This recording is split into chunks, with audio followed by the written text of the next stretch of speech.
What up? What up? What up? What up? What it is? Happy New Year. First session back. A lot to dig into. Happy New Year. Sports world look different as it always do at the start of a new year. Uh, First thing I want to say is congratulations to all the gold medal winners for the Winter Olympics. Medal count. My current gold medal sport is going on right now because curling is going live right now. You know what I'm saying? I got to watch a little bit of the U.S. women's curling session while I was at work. You know what I'm saying? They slid them brooms out.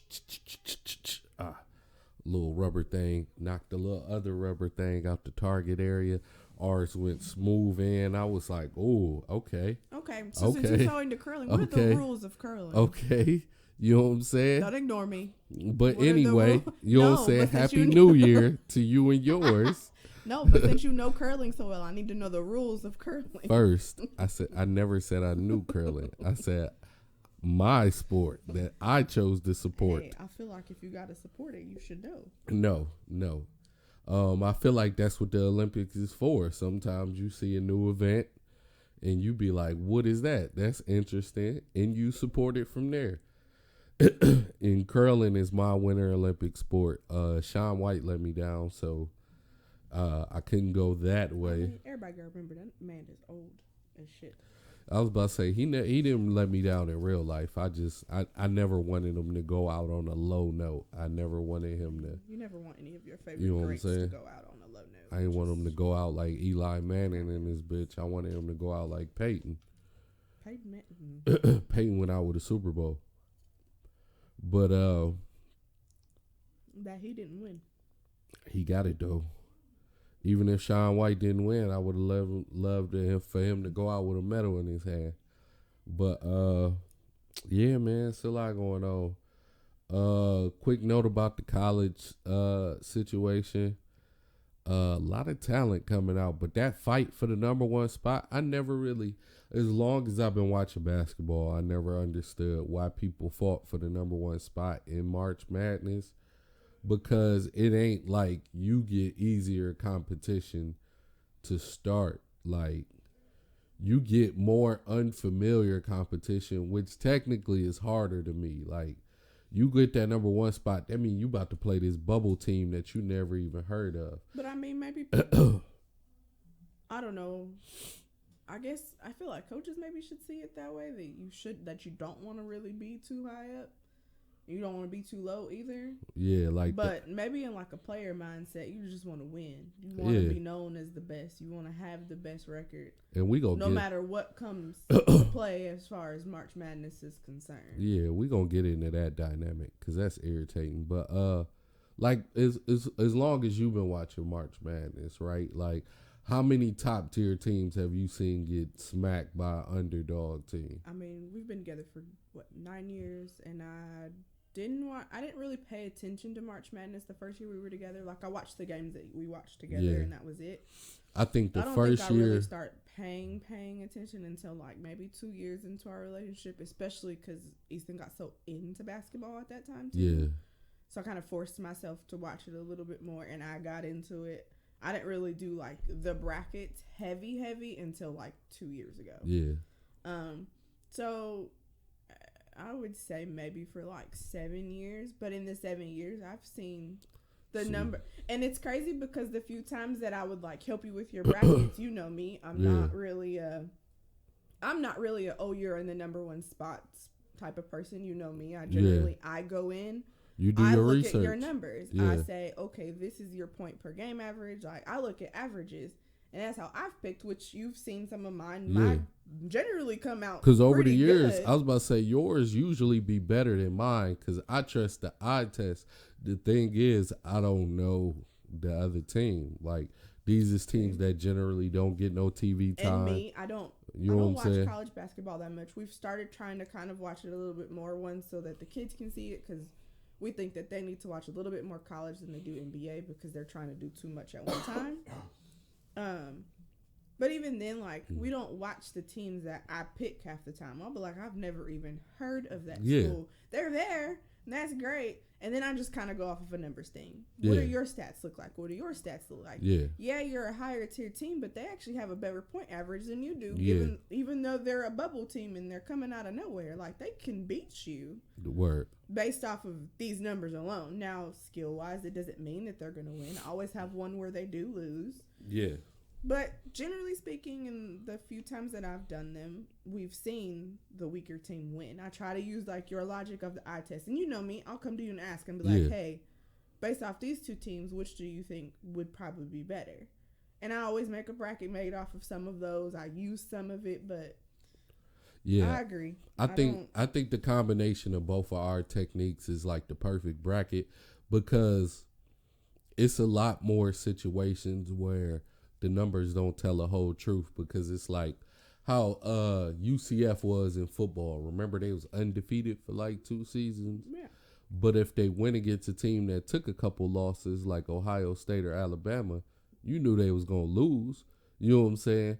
On paper, UCF numbers might look better than Ohio State and Alabama's, but when they match up, you knew that was a loss. Right. You know what I'm saying? And it's a few of those in March Madness where you see these unknown teams and you be like, I don't trust your strength of schedule. You know what I'm saying? Like, I really don't trust that to reflect your talent level. So, you know what I'm I saying? feel that way about Alabama every Um, Need but Alabama to play a legit person. yeah, like I just don't understand why people fight so hard for these 1 seeds. Like, I get it, expectations But they don't have is to a play good right thing to away. have. Maybe they want like that first week of a bye week before they actually have to play. I mean, nobody who's in has to play because the bubble seeds go first. The people who Right. didn't even officially make it in, like, you know what I'm saying?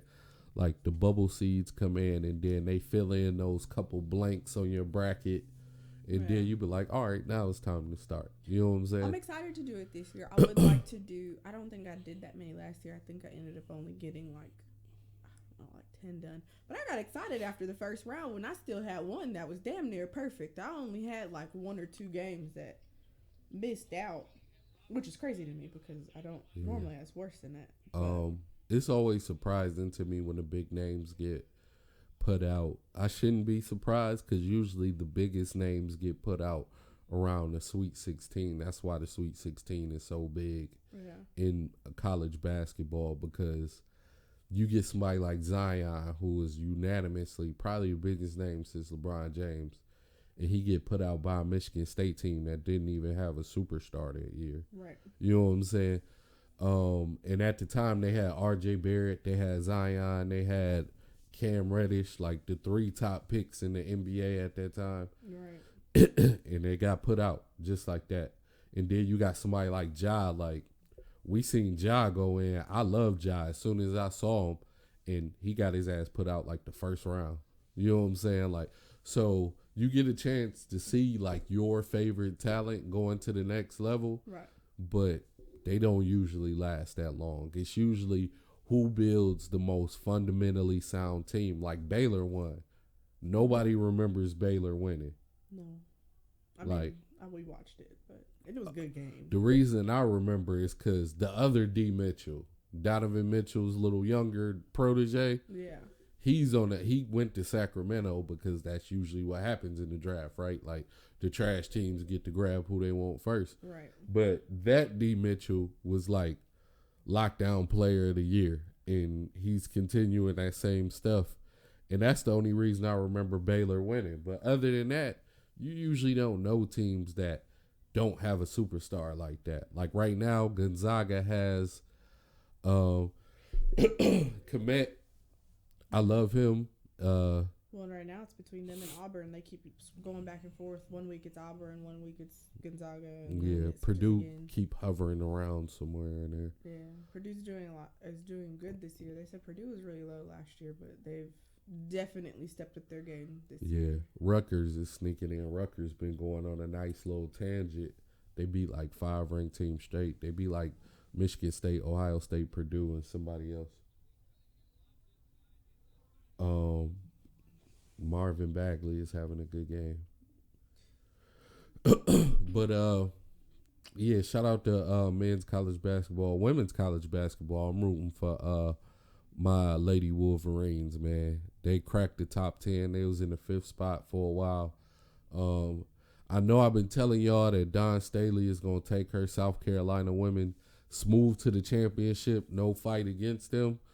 But I got to get biased. And I'm telling y'all, as a fan, I'm not going to be the one that fakes the funk. This is 100% bias speaking. This is zero logic. I got Michigan winning it for the ladies, man.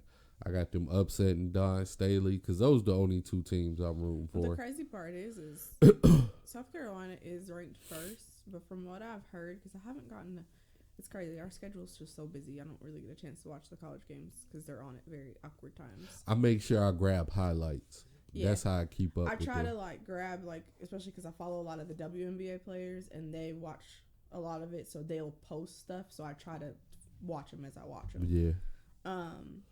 But the South Carolina girls, yes, they're ranked number 1. They have taken a loss this year already, though. Yeah. Which people didn't expect them to take. They thought they were going to go undefeated. Fam, it's a long, gruesome season. I don't expect nobody. That UConn team, that UConn program is an anomaly. Yeah.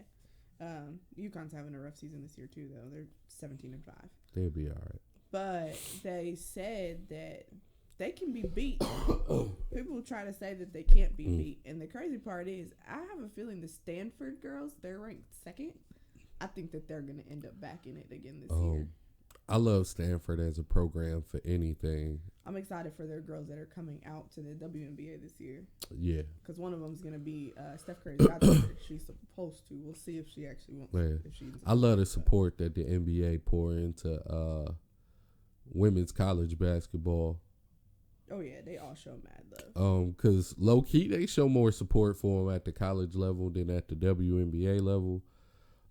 Clay just shouted out a young lady from Kentucky. I haven't got a chance to see her games or her highlights, but Clay loves her. He shouted her out, said she was going to be a monster on the next level. So I'm going to have to go figure out a way to catch those highlights, the Wildcat games, Lady Wildcats. Yeah. But yeah, let me get into the list here, because we got a lot to jump into. First off, let's talk WNBA. Let's talk about the moves in the WNBA, because there's been some moves. Angel McCoughtry was on a move. Cam Beige is verbal. I never trust verbal. That's because she's still overseas. She's got to actually come back in. Yeah, but I still don't trust verbals. I saw a lot of verbal agreements fall through. So we could just call that the rumor mill. Rumor had it. A lot of people got extensions, got the money they deserve.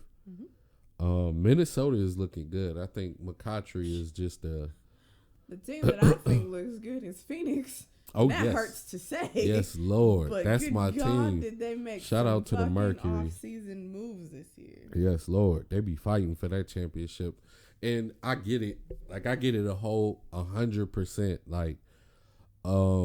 If you are Seattle or Phoenix, you will spend every dollar to make sure Sue or Diana gets the chip they deserve.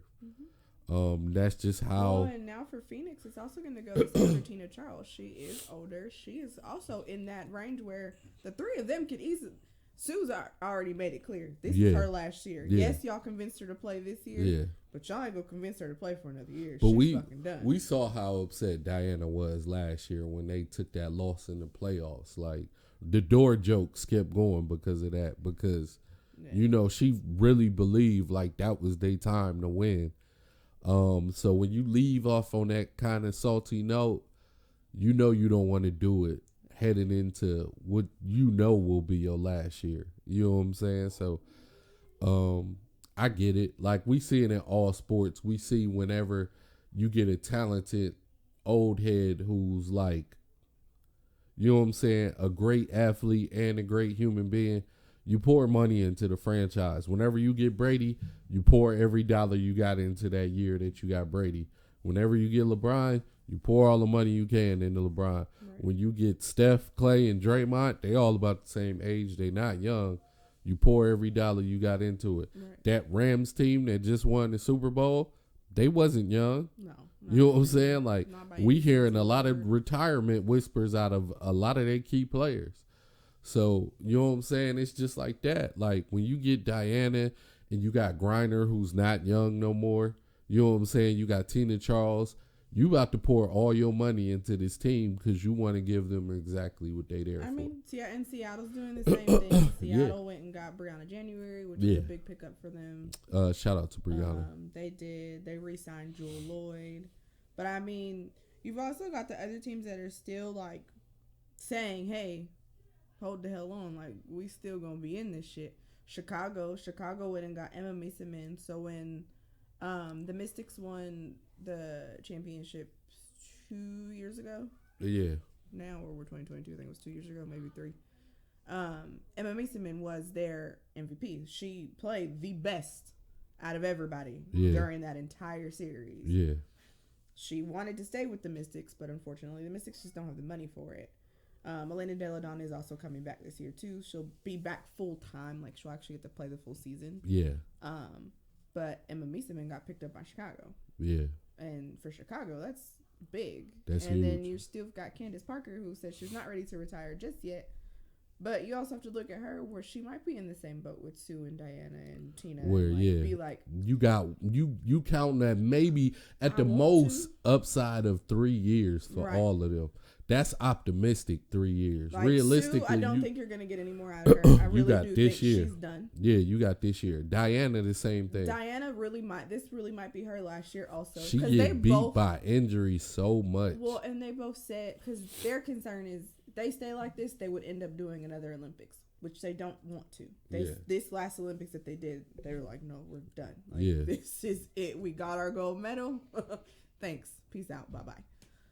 Tina Charles is up there in age. Tina Charles really hasn't mentioned anything about retiring, and neither has Angel McCautry. So it's like, you've got those two. They really don't say too much. But, I mean, look at Simone.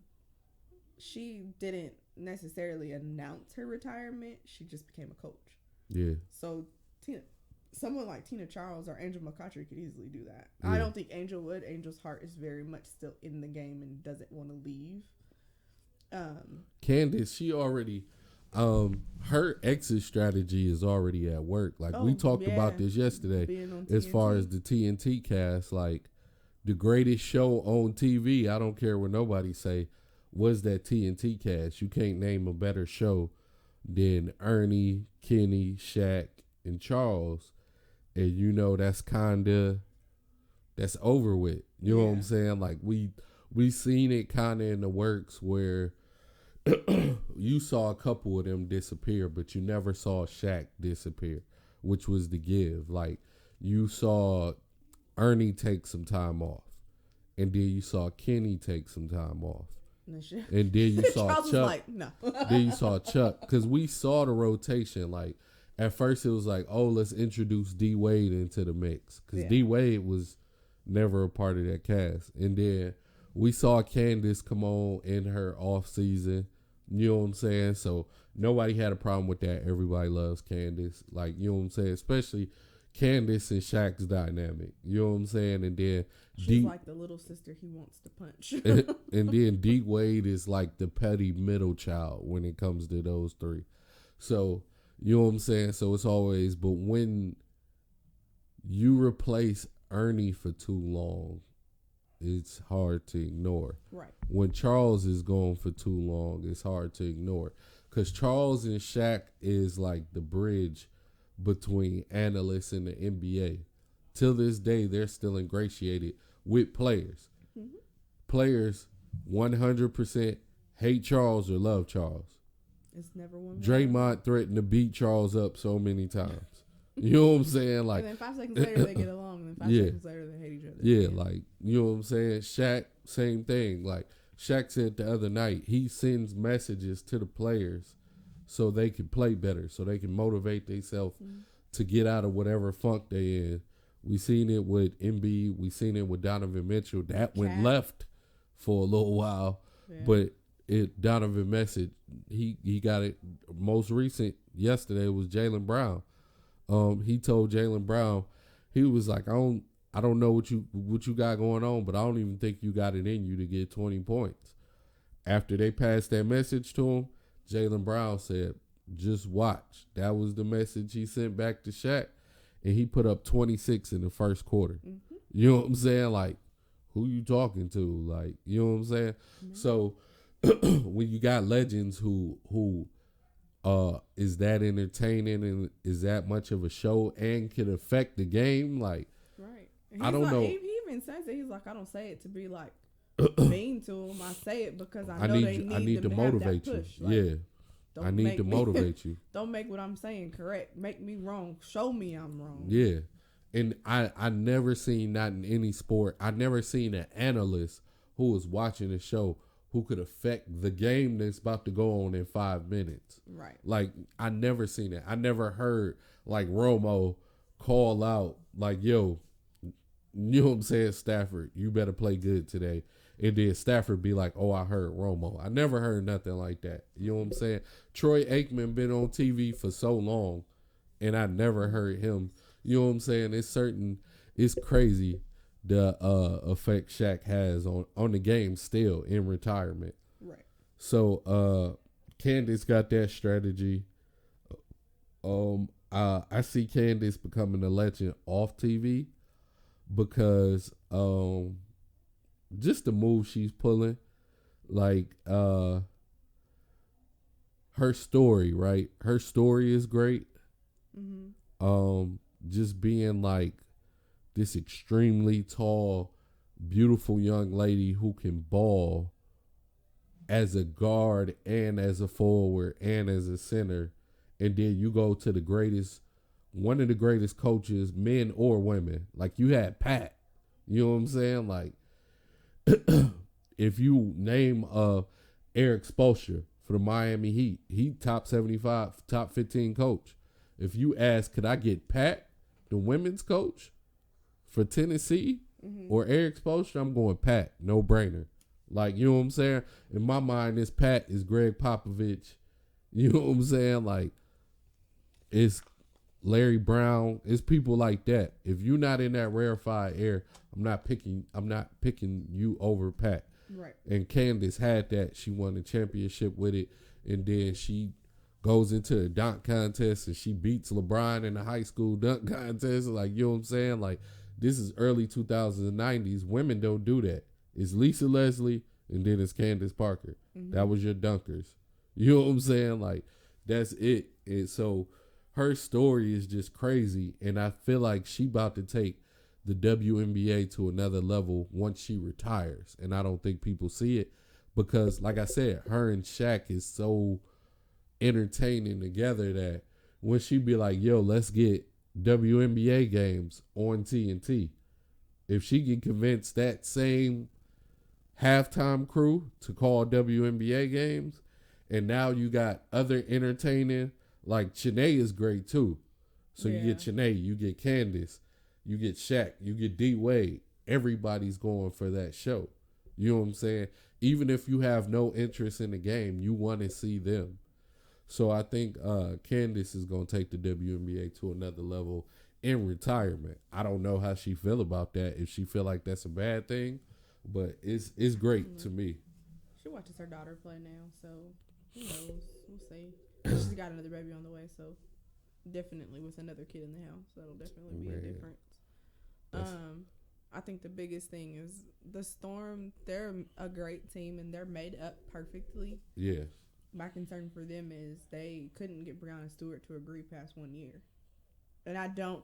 People are like, oh, it's because her wife had a baby. It's not because her wife had a baby. I honestly think it's because Sue is leaving. When Sue leaves, I don't know what's going to happen to Seattle. I mean, they still got Stewie. I love Stewie. That's what I'm saying. She's only there for a year. She only signed to play this year with Seattle. Oh, that means she had it out. I don't know. Or she looking for money. She's probably looking for money, but they gonna give it to her. I don't think she's gonna leave because a lot of people are like, oh, she had a kid, like she's not gonna play anymore. No, she'll continue to play because she's also playing overseas still too. She's in Russia right now. I'd have to probably look it up, but if she it's has every plan to continue to play. yeah, But I think a lot of this has to do with Sue. She wants to play with Stu for Sue's last year. Past that, there's no guarantee that Seattle could keep her if someone else were to offer her more. I don't think nobody will offer more than with the Storm. Once you lose Sue, you're not losing Stu. You're not doing that. You gotta find something to do. You're not you gotta losing find a way to Stewie. keep her. Yeah, that's why I say I don't think. That's why I said if it come down to money, they not losing. You're not giving that up. Right. You know what I'm saying? That's just not gonna happen. The team I am curious about is the Sun, Connecticut. I need to They know. made some really weird moves, and I'm very actually concerned about. Yeah, What's her name? Courtney Williams. yeah, She's not with them anymore, yeah. and which concerns me because that's actually one of their best players. So you let one of your better players go. They did make some moves. I'm trying to find it. They picked up some people and they kept some people, but the Courtney Williams thing was the whole thing that set me on. Yeah, that was like, that was a definite question mark to me too. John Quell's coming back. That's one thing that's good Oh, for I them and works in their favor. I wasn't gonna watch him if John Quell went there. I love John Quell. I'm trying to find it because they did make some moves. They made a few moves, like No, they got Courtney Williams. Courtney Williams was there. She was with Atlanta. They got Courtney Williams. I saw like 3 moves that they made, and it's not coming to my head. I'm sorry, y'all. Finding it right now. But that's the only one I found is Courtney. Right now, I know after I saw the moves, they look like a playoff team, but I don't know how that team chemistry is gonna come together. Like that's where I landed after I looked at those It's a lot of moves. They lost Brianna. That's what it is. Brianna doesn't play for them anymore. Yeah, she was with the Sun. That's right, Brianna January. Yeah, Brianna left, which I don't think bodes. And well I guess for them. Courtney was the replacement for that. But the thing is like I know. So watching them for the past couple years, Jonquil has a really big personality. She's quiet, but she's got a really big personality as far as like controlling the team. Yeah. And Courtney is very loud. Oh yeah. Very outspoken. Yes, that's very clear. She was fine, which was fine in Atlanta because she was one of the older players there. It didn't fucking matter. She can be that way. Can't really do that in Connecticut because it's more Jonquil's team than it is anybody else's. So it'll be interesting to see how that plays out. But their draft is coming up too, so I know the Mystics. They already signed a girl from overseas. She plays in Japan. They took a Japanese player. We have a player. The Aces have a player that they drafted last year from France that I think they're gonna finally move over and use her. Mm-hmm. She, especially if they're gonna lose Liz Cambage, I've watched her. She posts all the videos from her game, so I get a chance to watch them because they started following her, especially because I knew she wasn't coming over here last season. Yeah. Just because I wanted to see her style. She's Cambage. She's a little bit more physical. Yeah. And she has the height and that length to play that same position. So okay. I think if they are able to pull her over from France, because she won't have the commitment. She had a really big commitment with France last year to play for France, which led them into the Olympics, which is why she didn't want to leave, because she's like, if I leave, I don't know if they're going to make it. Like, I have to stay. I have this commitment to them. Yeah. So they kept her over there. She supposedly is set to come over this year. Yeah. If she comes over, then losing Liz, it makes me sad because, you know, I'm a big Cambage fan. Yeah. But they have a replacement option that I don't really think that they'll lose that need as a necessity for them. I mean, I always saw that Aces team breaking up because they get expensive. That's really what it is. Like, Kelsey Plum is coming into her own. Yeah. De'Erica was coming into her own. Aja is MVP pretty much every year that she's played. You know what I'm saying? Like, that ticket price is going up and up every year. So I was surprised they were able to keep, like, they kept Raquana, they kept Kia Stokes. Like, they were able to keep them all. Yeah. Kelsey's contract's not up, neither is De'Erica's. But it's like you, on your team, on your one team alone, you got a lot of all-star potential. You've got 3 gold medalists, and De'Erica currently plays for the USA basketball women's team during now. Yeah. Well, they do their qualifier for the Olympics in 2 years. Yeah. So it's like you have 4 Olympians on your team. Like, that's not exactly cheap. And then you're going to have the girl from France who is a French Olympian who does have a medal. Like, they medaled. They got silver, if I'm not mistaken. Either bronze or silver. The resume is long with the aces. You've got 5 Olympians. Your coach isn't cheap either. The Storm, the Aces, and the Mercury got long resumes.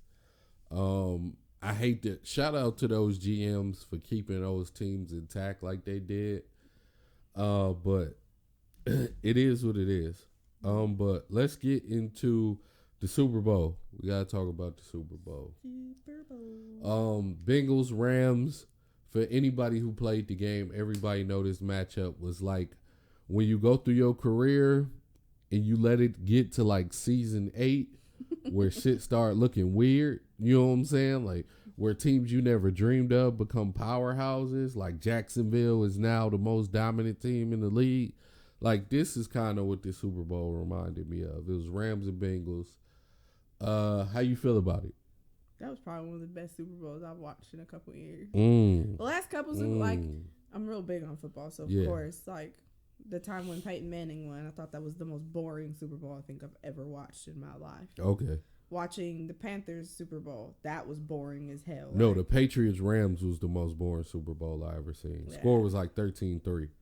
And that one touchdown that Brady got came late, on accident. Yeah, like they've just been boring, or they've been like a repeat of the same old shit that I've watched for too long. Yeah. This was something, unexpected. There's 2 teams in there that, honestly, I thought the Rams would make it. The Bengals is where I thought it would maybe fall apart at some point in time. Like how they started off so good, which has happened for them before.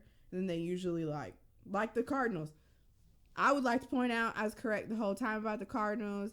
I say they have a great start to the season. And every fucking year they fucking choke that shit away come late season and they fuck it all up for themselves. Now, you've been telling me this for years, so now I'm going to put them in the official LA Clippers category. Because the Clippers was the first team to ever do that to me, to give me that much hope. Yeah. And pull it away year after year. The thing is like the Cardinals, you see them draft. They draft great. You see them create their 53-man roster. The 53-man roster looks perfect.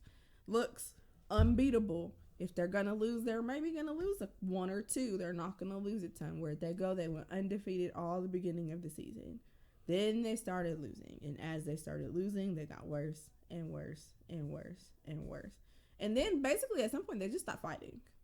They self-destructed. Like, if you're not going to fight for it, at some point in this season, you could see that the team self-destructed because nobody looked like they wanted to win. No. Like, when you saw the sideline, you could see that they accepted every game as a loss before they was even losing. Which means behind-the-scenes drama, and now we know what that is. You know what I'm saying? That came to light. But as far as the Super Bowl, first I want to put out that I'm a Lions fan. So Stafford was always my favorite. I'm going to get you a Detroit Ram shirt. No, I don't want that. But Stafford was always one of my favorite quarterbacks because that's one that I watched the most and I saw his talent level. Just because you're a Detroit quarterback do not mean I support you. I would like to point that out because I do not support Jared Goff. It took a lot of fans and research to convince me that he might be okay. And then this season happened. And then to put the stamp on it, our coach spoke about his confidence not being there. And as a vet quarterback, I would rather have anybody on the field than you. If you've been in the league for over 5 years and you don't got confidence, I don't need you nowhere near my team. Right. So I had hope. The main thing I was riding on with Jared Goff's hope was, one, he's been to a Super Bowl before. So I felt at minimum you wouldn't stand in the way of success. You would be more like a Jimmy Garoppolo where you was just kind of there. You made safe passes and you got the fuck out the way when it was time to get the fuck out the way. And then it was the game with him and Mahomes, because remember, that's the greatest game in NFL history. Mm-hmm. It had the highest numbers. They both threw for like 11 touchdowns or some crazy shit that game. And I was no like, defense being played yeah, anywhere. There's I was non-existence. like, if you can go head up with Mahomes and create the most electrifying game, you have that in you. We just need a coach to break that out of you. And you didn't wake up until the last the last 4 games of the season. Bro, you a vet. Like, it's a wrap, bro. Right. You know what I'm saying? Like, I can't support you. But Stafford, I saw the talent level. I always thought he was a top tier quarterback in the league. He got the Super Bowl he deserved. Burrow is becoming like my favorite quarterback of all time. I told you before the Super Bowl, I was like, if he win this ring, he passed Drew Brees. It's just him and Aaron Rodgers in my mind. Because one, it's the only quarterback I got to follow from college. You remember that was my big thing. I was like, with the NBA, I love the players because I seen them grow into who they are. I haven't had that chance with the NFL. I had the Honey Badger because everybody know I love my Michigan teams and I love LSU. So usually that's just me watching DBs and an occasional receiver. Right. So I could catch Odell. I knew who Odell was, but I barely watched football at the time. You know what I'm saying? Honey Badger, I knew his talent level. I was like, Honey Badger gonna be the man wherever he go. You know what I'm saying? Denzel Ward, the Young Peppers boy. Like, I knew everybody. I knew Ryan Clark because of that before I knew he was in the NFL. Yeah. Like, I looked up and I was like, oh, Ryan Clark went to LSU. All right, cool. You know what I'm saying? Like, so I knew, but when Joe Burrow did what he did, I was like, oh, he gonna be a legend in the NFL. And he played his first full season this year, and he took the trash-ass Bengals to the Super Bowl and was like, I don't know how else to tell y'all that it's hard to hate Joe Burrow. It's hard to hate it's hard to hate Joe Burrow, just like it's hard to me to hate LeBron James. Like, they so cool, they so likable, and they just go to work. Like, if LeBron and Kawhi Leonard had a baby, it'll be Joe Burrow. You know what I'm saying? I am Joe. Like, Kawhi comes to work, he gonna make sure he do his job, and he going home. Joe Burrow does it, but he do it with more of a flair, so it's cool.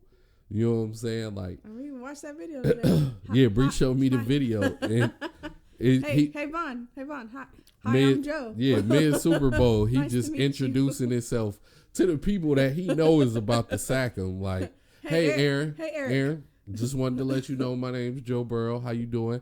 Appreciate you. Vine. Let me go talk to Vine.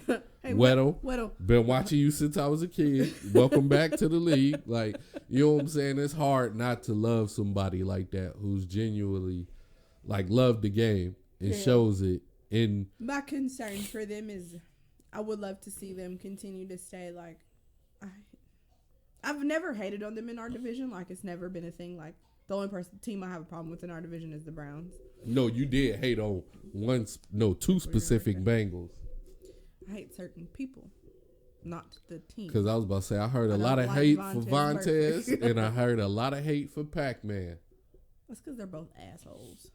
I love Pac-Man. Everybody does. But I've never, like, per the team. Yes, there's certain people I dislike, but I dislike the people on certain teams, other teams too. I know who your favorite Bengal is of all time. Ocho. Yes. Probably one of my favorite. But my concern for them is, as much as I want to continue to see them have the success that they're having, and it would be great for, like, us, them, and the Ravens to still be at the top of the AFC, like, being close and in there. Yeah. And all three of us, as opposed to just two of us or just one of us. My concern for them is if they don't fix this O-line this year, it's not going to go well next year. They have got to fix that O-line. There's no reason that he should get sacked 9 times in one game. Now, because what's going to happen is these defenses are going to change. And the DBs coming in, we've watched some of these DBs in college. Yeah. I don't think you want to make that mistake. Shout out to Singletary Jr., who I guarantee will be coming out first round. Right. Like, these DBs coming out this year, these defensive linemen, these linebackers, the ones that will take your fucking head off, I don't think you want to be up against some of these rookies that will probably start. Now, the thing that he spoke about, and I'm huge about reading between the lines. Like, I hear what you say, but I'm reading between the lines. Right. He said the first half of the season, it was a struggle because of that reason. He said the second half, he was figuring out how to work with knowing that being a problem. Right. So now, once he figured that out, that's more scary to me because to fix it and have him be able to have time and then him not know what the hell to do anymore. In my mind, not in real life, because I know the season was going on, but in my mind, that means you've called Big Ben, you've called Drew Brees, you've called the people who have had a problem. Who had bad O lines. Didn't have that problem, but who got that problem before you got that problem. In real life, you called Peyton Manning because Peyton is retired, and we know for a fact he had one of the worst O lines in history. Like, you called him and Andrew Luck and was like, how do you play through it? And you figured it out, and that seems, to me, that's Hall of Fame status. I mean, the only people who learn how to play without an O-line successfully that I've seen is Hall of Famers. So if you got that in your first full season, you're a problem for the rest of your career. Because Breeze did it well, I hate saying last year because to me that's just happened is last year already. Yeah. Because I'm already in new season mode. So 2 years ago, for me, for normal people, it's probably like a year ago. Breeze did that in his last season. Yeah. He did that exact thing, played with partially broken ribs, fucking broke the shit out them bitches and played anyway. Yeah. Played through having a bad O-line. Look at the numbers. Big Ben should never have achieved the numbers that he achieved this year. The numbers that he had this year alone, passing, throwing, his rating, should have never been possible. Like, honestly, and that is coming from a diehard Steelers fan. I will legitimately say his numbers should have never been like that. His numbers should have been ass trash and bullshit. However, they were not. They were on par of what he normally can put up, if not a little bit better. But that O-line is absolutely horrendous. Horrendous. Like, I want to pick pieces and take them out. Yeah. I do not like our center. I get it. They wanted to leave him in there. They wanted to make a point. They want him to pick up and do better. But I'm sorry. If he plays like that next year, he's got to go. He has to go within like 3 games. If he shows that same ability, he has to go. So the gift and the curse, right, that I feel for Joe Burrow is, the gift is that I feel like you already solidified your spot as a top tier quarterback. Oh yeah. That's the first part. The curse is that Cincinnati is your problem. Like, you can't leave. You know what I'm saying? Like, you are now the LeBron James of football. When LeBron left Cleveland, they started burning his jersey. It was worldwide. That's exactly what I'm saying. Like, that's your problem now. Like, you went to a bad team and you gave them the utmost of hope because you took them to the promised land. So you can't leave. You know what I'm saying? Like, that's like being a plain, everyday run-of-the-mill Joe, no pun intended, who works a regular life. You blow up and you give a hood rat the greatest life for 1 year and be like, all right, I'm off you. You can't do that. You know what I'm saying? Like, he just kind of made it a gift and a curse. Like, now I'm here. Like, this is my organization. Like, off the 1 year, the one full season that I played in Cincinnati, I'm in the Ring of Honor. You know what I'm saying? Like, so now this is my franchise. Even if I wanted to leave, they're going to give me the most money. They're going to give me the most. I'm never going to have more control over an organization than I have the Bengals. Because I'm the greatest shit that ever happened to them since Ocho. Right. You know what I'm saying? So now it's like, And Ocho don't let them forget it either. Yeah, so now it's like at the quarterback position, who are we talking about for the Bengals? You know what I'm saying? So now it's like you got to stay there. That's your curse.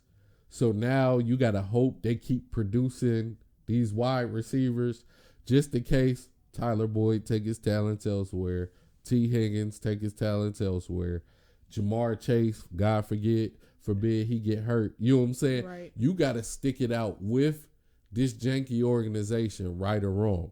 You know what I'm saying? They re-sign Eli Apple, and now you got to hope that goes right. You know what I'm saying, in the future. But, I mean, that's the gift and the curse. You a legend, but They gonna hate you if you leave them. yeah, like that breakup is gonna be ugly. The rest of the world is gonna be itching to see where you go because you a thirst trap now. You know what I'm saying? If you break up with the Bengals, you are now the official thirst trap of the NFL. So, but the state of Ohio itself will hate you. They took the whole fucking day off after the Super Bowl because they was like, we gonna win it. Then they took off the day to mourn. Because they figured, they was like, yo, this is the only chance we getting at this. That's the first time they've been to the Super Bowl since 84? And 82, 84? So that's the sad thing about it, because it was like 84. they put that record up. As soon as they lost, they was like, the Bengals are now 0-3 in Super Bowl. 0-2. No, they said 0-3. 0-3? Then the time before that would have been in the 70s or the somewhere where 60s. Somebody's pops was barely alive. You know what I'm saying? Like, I'm about to look it up. I know for a fact that they went in like the 80s, but before that, I honestly couldn't tell you. I'm not that old. I'm not even old enough to know that they were there in the 80s. I just know that they were there in the 80s. But why you looking at the Rams, right?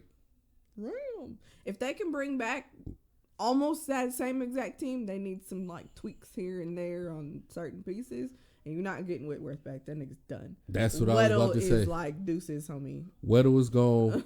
Whitworth is gone. I don't mind that Whitworth retired. That didn't leave him in a bad place. No, he beat his old team and said, fuck you, I gotta run. Because you know whose spot he took. He took another Pro Bowler spot. He took Note Boom's spot. Note Boom was a Pro Bowl old lineman. Yeah. Wasn't he hurt this year, though? No. It was just Whitworth who took his spot. Like, you replaced the... If Whitworth comes and takes your spot... I was about to say... Like, okay. If you got Pouncey, right, as your center, that's great. If Marsha Yonda comes out of retirement, you got to go sit down, Pouncey. I love Yonda.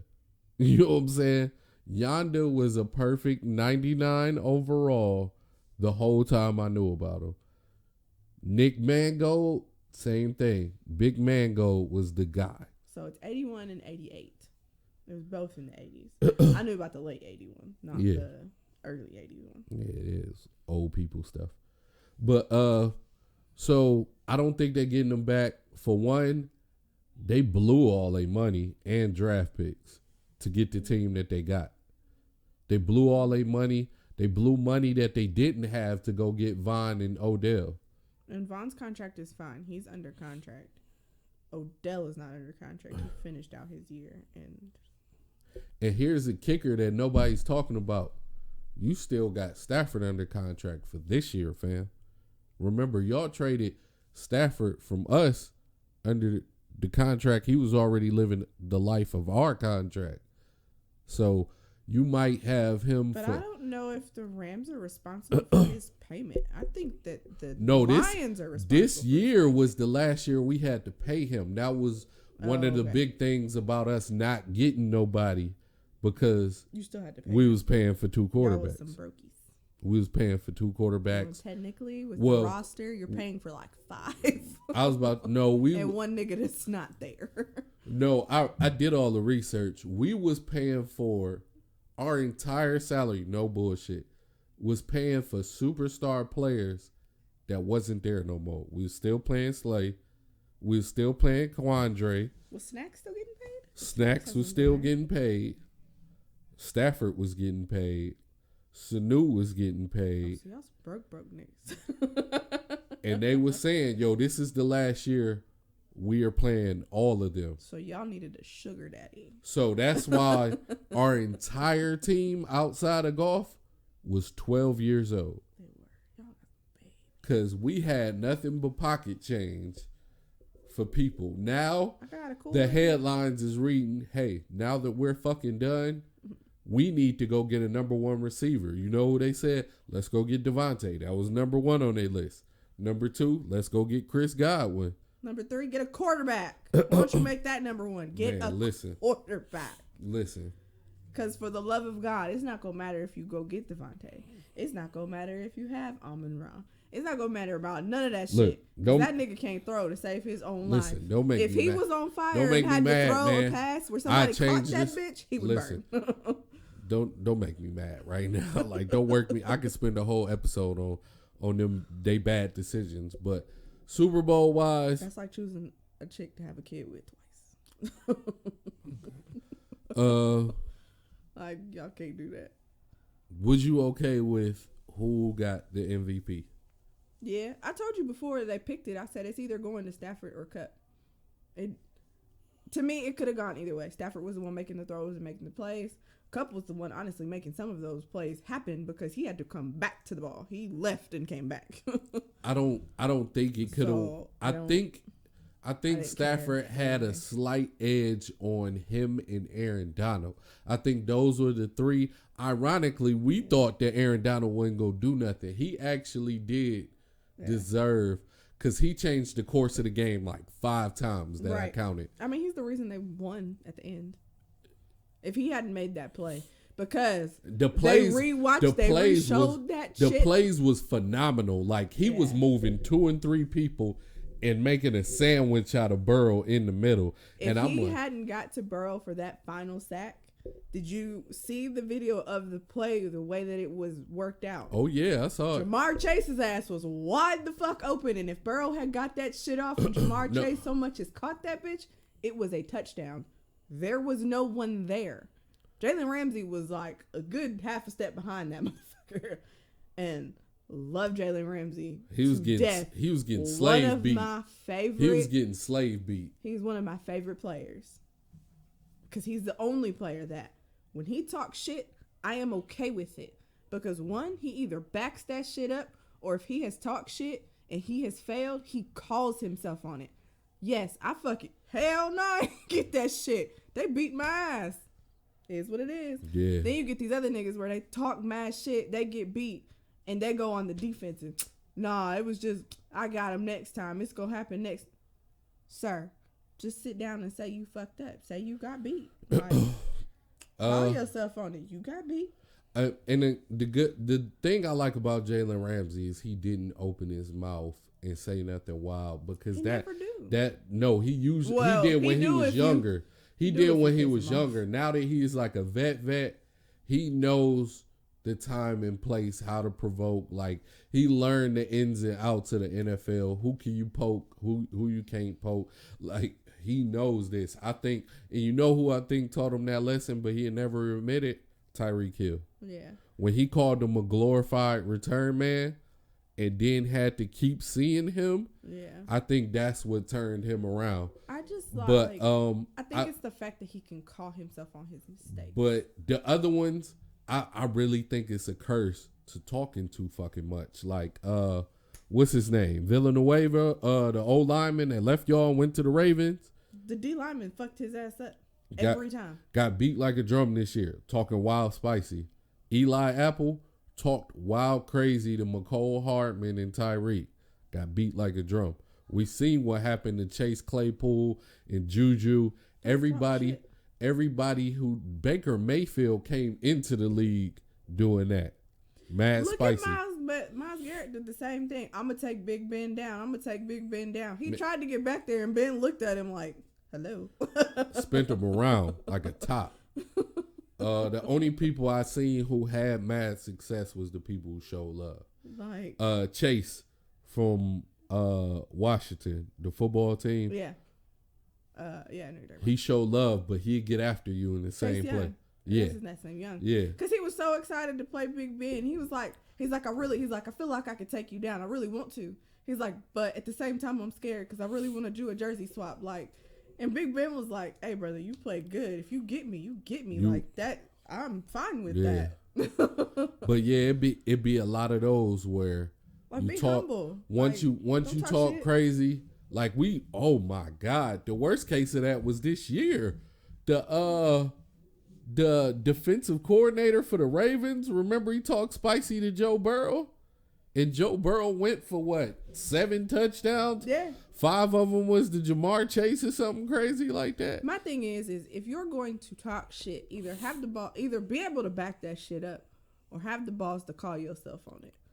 If you cannot do either of those, then just shut the fuck up. Especially when it's rookies. It irks my nerves when you get drafted. I wish we had a football player. I wish we had like your pops here, because I'm a basketball player, and I'm gonna tell you right now, as a basketball player, I see how the ins and outs of football work. I'm never talking shit ever because of how violent of a sport it is. Like when I started watching it, the first thing I saw was Antonio Brown give a flying boot to a Cleveland Brown player's face. Spike Cleek. You know what I'm saying? Then I saw Vontaze Burfict damn near kill Antonio Brown with a hit.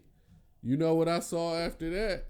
I saw Odell Beckham fighting with Josh Norman. That's always every time they saw each other. They still do. I saw Aqib Talib and Michael Crabtree. My germs. You know what I'm saying? Like, the sport is naturally violent. If you add more salt on it, it get dangerous. Anybody who grew up in a dangerous neighborhood know, when I go outside, I might have to fight any and every day.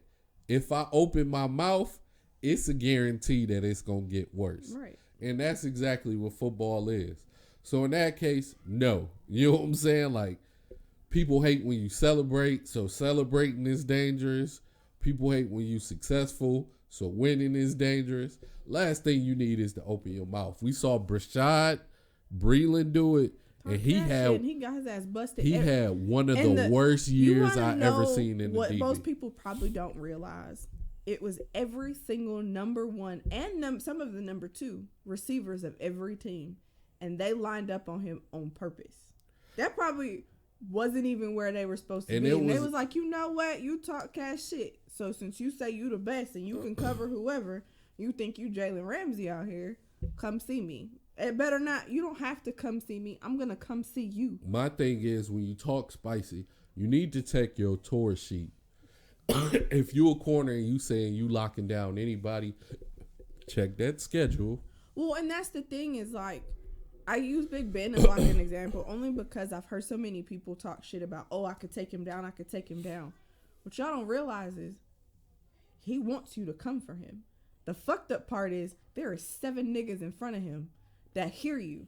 And some of his original, like going back to his original O-line, them was some angry motherfuckers. Like, don't touch their quarterback. So, you go after their quarterback, they're going to take your head off. And if you so much as make it to them, by then he's gotten rid of the ball and he's looking you dead in your eye like you're here. So my thing with Eli Apple, right? My thing with him is he played for the Bengals. He in the AFC. Oh yeah, them receivers is coming. It's a high chance next year you got to see the Chiefs again. Remember that rant you went on for McCole and Tyreek? They're coming for you. Mahomes saw that too. They don't let up. Like, they don't forget. The thing that corners never talk about is that when they talk spicy to receivers, their the quarterbacks be ready to back them up. Like, you want to get him? The only person I ever seen open their mouth for a receiver was Phillip Rivers. Shout out to Phillip Rivers. That's because he a mad shit talker. Because when who was it? It was Bashad. Bashad said something reckless to Keenan Allen about him not being a top tier wide receiver. And Phillip Rivers said, I'm throwing your way the whole game. That was exactly what Rivers said. Take him to school. And I was like, that's what you want? Yeah. It's certain receivers that I feel like quietly got a lot of respect. Mike Evans, Keenan Allen, top 2. I'm not calling their name, bro. With their size and speed and strength, I'm not doing that to myself. But you get that. Like, some of these rookies that are going to be drafted this year, as much as I, like, might hype them up because I saw their college career, I see their numbers, I'll see them in Combine coming up in a couple weeks.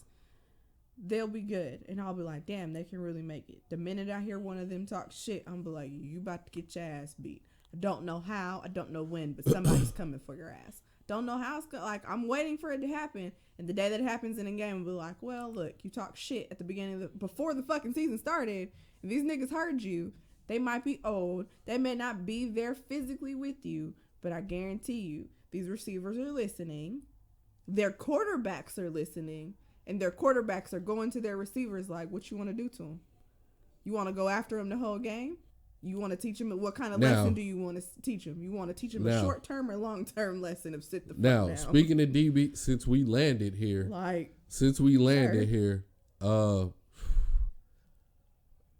Richard Sherman.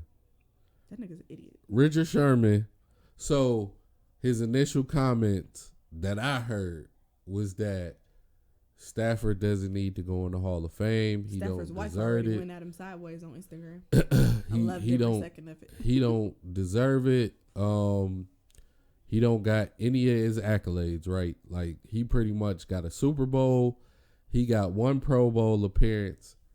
That's it. So they was like, he didn't even get Super Bowl MVP.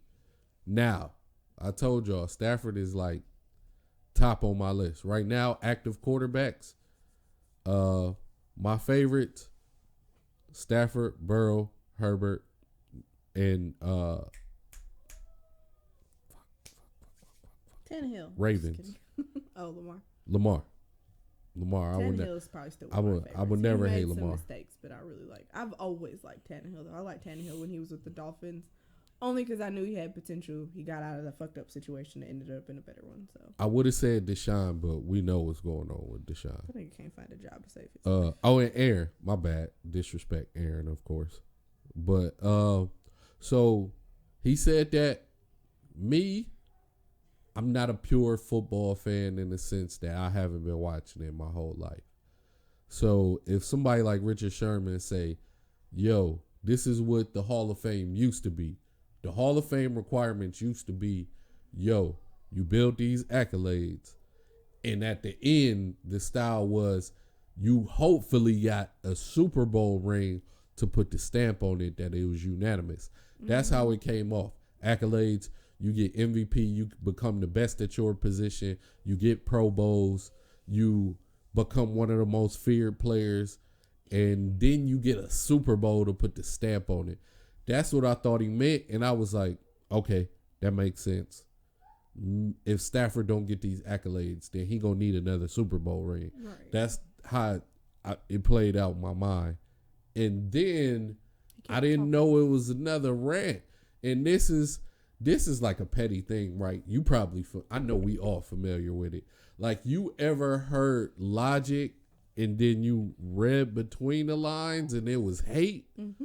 I feel like that's what he did, because if you secretly hate somebody and you rap it in Logic, the key to exposing yourself is to talk too much. Keep talking. And he kept talking, and he was like, well, I don't even think that. I think Matt Ryan got an MVP. And I was like, that was the first tell. I was like, okay.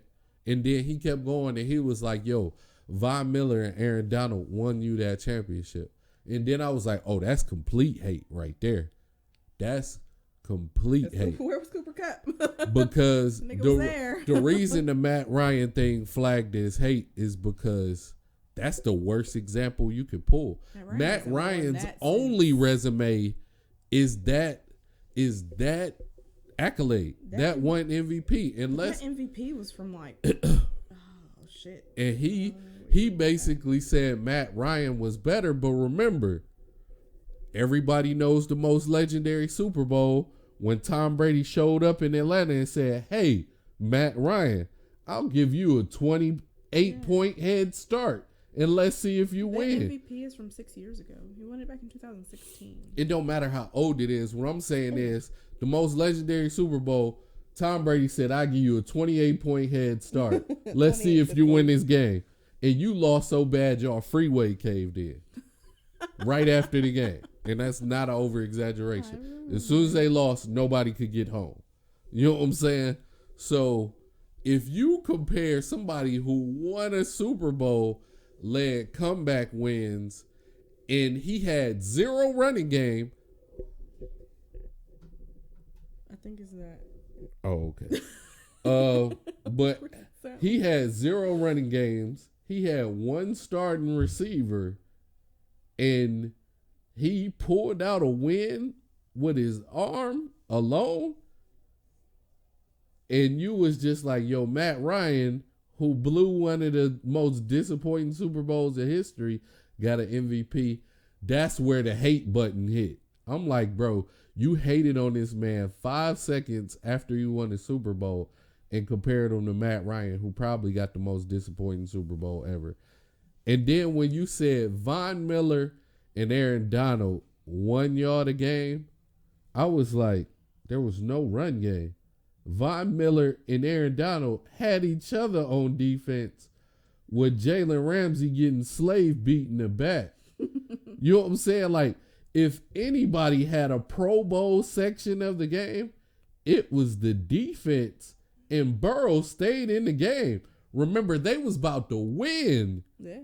And y'all was going to abuse Stafford like he can't get y'all to. He couldn't overcome the odds.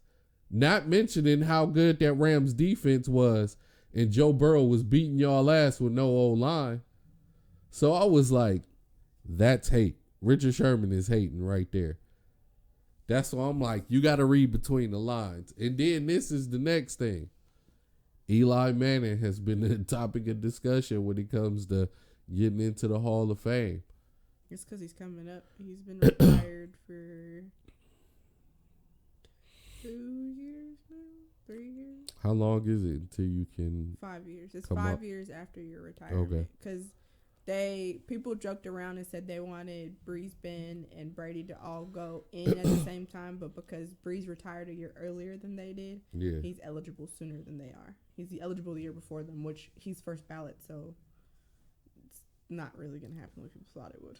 So my thing is, I'm not going to dwell on the Hall of Fame conversation too much, because my thing is, if Eli gets in, it's going to open the floodgates for a lot of people to fight their argument to get in. I fight about the whole Eli thing getting in, mainly because I feel like if he gets in, he's getting it on his name, and it's not really Peyton that's his name, it's Archie.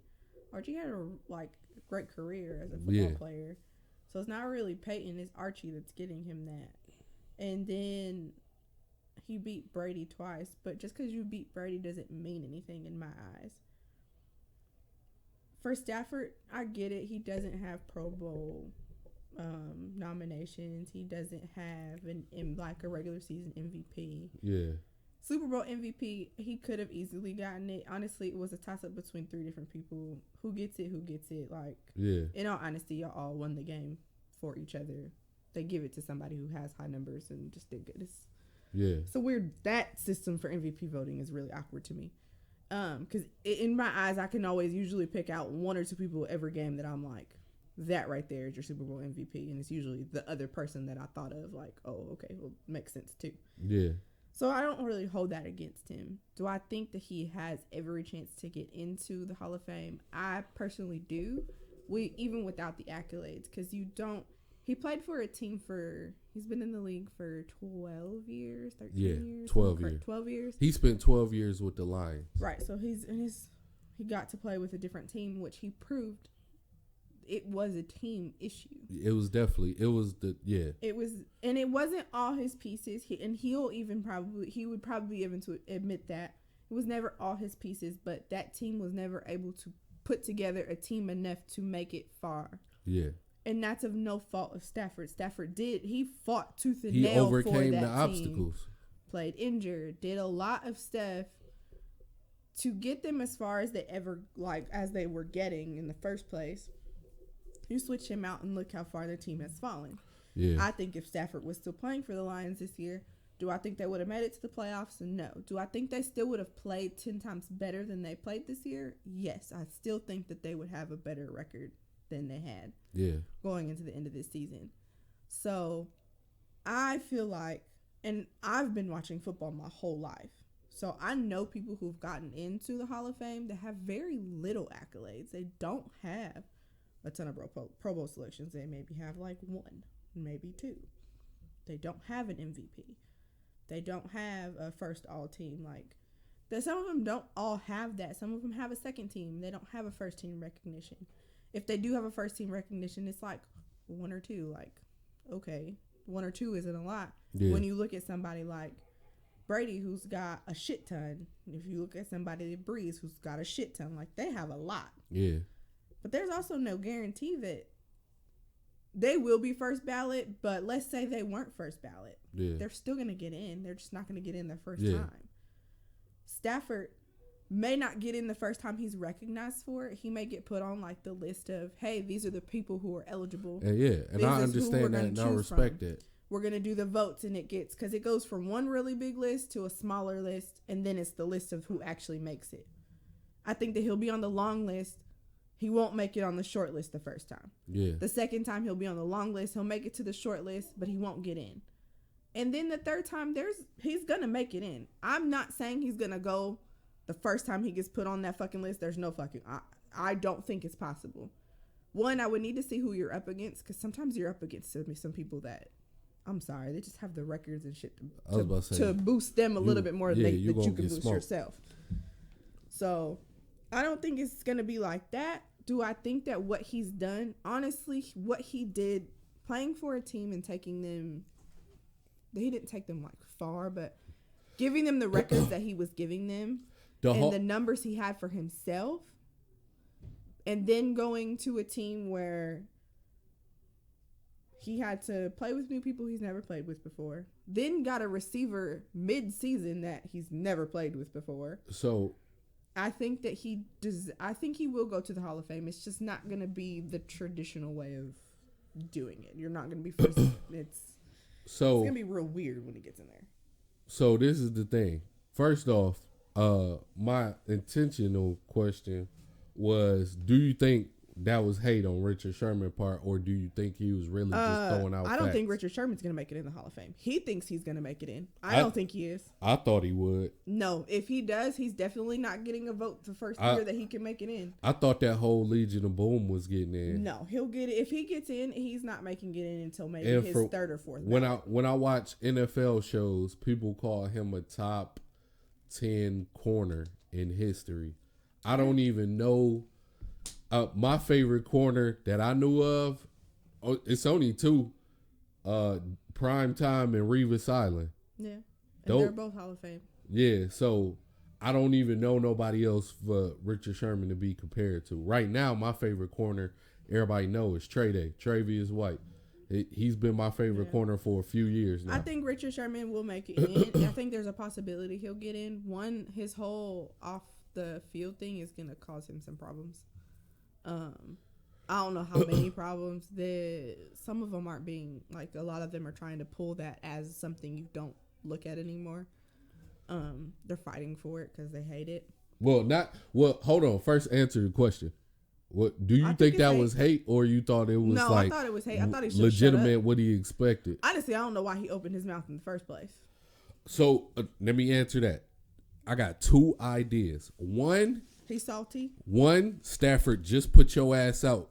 You signed with Tom Brady, and you thought you was about to get a ring. He's salty. And Stafford put your ass out on the last play. He's salty as shit. That's one. And then two, because he ended after he said all of that, he said you wouldn't have even made it to the Super Bowl if it wasn't a late play by Cooper Kupp against us. And I was like, I forgot you was on that team. But in order for Cooper Kupp to get the ball, Stafford had to throw it. Where the fuck were you? Your side of the ball. Right. Where were you? Because I'm actually almost positive that Richard Sherman was the one covering his ass when he caught that ball. Got his ass smoked downfield like that. So who are you mad at? That's you mad one at thing. You or you mad no, the second thing, this is where it get good, and you might want to laugh at this. psychology, right? Mm-hmm. There's this thing called projecting. You know where I think he's projecting this? Russell Wilson. Hater. Because put it like this. That last call wasn't his, though. I put Russell Wilson and Matthew Stafford in the same tier quarterback, right? Highly impressive, throwing the ball, right? Right. When Russell, in Richard Sherman's mind, not mine, but in Richard Sherman's head, Russell only got that hype because of the defense. He would have never won that Super Bowl if it wasn't for the defense. We understand that because we know the Legion of Boom was real and so was Marshawn Lynch. Right. But because Russell is the quarterback and he was super young, he was going to get the hype. Ever since he lost the Legion of Boom, it ain't been the same. So he sees Stafford, same tier quarterback, elite defense. Yo, the only reason you won was because of Von, Aaron, Jalen Ramsey. You know who that sound like? A Bennett brother, Richard Sherman, Bobby Wagner. Mm-hmm. So that's a whole lot of projecting. That's a whole lot of, I don't fuck with this tier of quarterbacks. The defense wins it for them, regardless of what they do. Now, the difference was Russell had probably the best running back in the league at the time. Mm-hmm. He didn't hand the ball off on the 1 yard line. That wasn't his choice either. Matthew Stafford had 0 running backs. When I watched TV the next day, you know how many yards they said they had rushing? They had -1 yards. And I was like, that can't be right. Because I saw Cam rush for a first down, and then I saw Cooper rush for 7 yards to get a first down. I was about to say Henderson had the ball, but I forget Henderson was playing the receiving back. He wasn't even running. And then they were saying that all the yards that they accumulated in a positive, it was more going backwards. Yeah. So you accumulated a -1 yard, which means y'all owed him one play back not to rush the ball. So everything was by Matthew Stafford's arm. That's why I said he should have got the MVP, because look what he working with. Backups and one starter. You know what I'm saying? Put it like this. If this was Aaron Rodgers, they would have called it the greatest performance on earth. You ain't had nothing but Devontae Adams and everybody know you going to him and you still win. They would have called it the greatest show ever. But so this is, I want to see if you agree with this because you watch football and you understand it. From my perspective, this is how I feel about it. Not just football, but in all sports. I always felt this way my whole life. Accolades don't mean shit to me. That's just how my coaches explained it to it. Because when we was in grade school and middle school and high school, we used to fight over who was going to get MVP of tournaments and stuff. Mm-hmm. And he would come cuss us out. It don't matter. We lost. You know what I'm saying? Like, still set. You know what I'm saying? Like, y'all fighting over who was the most impressive in the tournament and we got put out. You know what I'm saying? So it was ingrained in my head that basically all the accolades that Richard Sherman is talking about is glorified participation awards. The award that they give the Cleveland Browns every year on the internet with the little star. We give them the rising star. That little participation certificate. That's what I feel like every team get except for 3 teams. The one that wins the AFC, the one that wins the NFC, and the one that wins the Super Bowl. If you're not none of them 3 teams, you a glorified that's only 2 teams. Well, my bad. 2 teams that win 3 different Somebody things. gets the award twice. Yeah. So. But like those 2 teams, other than that, everybody else is a glorified participant. Like everybody gave the fucking Tennessee Titans all this praise because they was the number 1 team in the AFC. They got their ass smoked out of the first round. You know what I'm saying? Smoked out of the fucking first round. Tom Brady got handed, y'all probably the top team in the world. You doing all this, got his ass out of there. They were only the top team in the world because they had the top quarterback. If they didn't have that quarterback, they wouldn't have been called. No, they had the top team on paper. That's why, and they just won. I tell you the truth. Once Antonio Brown lost his mind, it was over for them. People don't want to accept it, but Antonio never fell off. Every time he gets on the field, nobody stops him. And once that wire slipped loose again in his head, and you lost all that damn talent, it was over for you, bro. Hamster fell off. It was fucking over. And then when Godwin got hurt and it was over, that put another bullet in you. Gronk couldn't save that.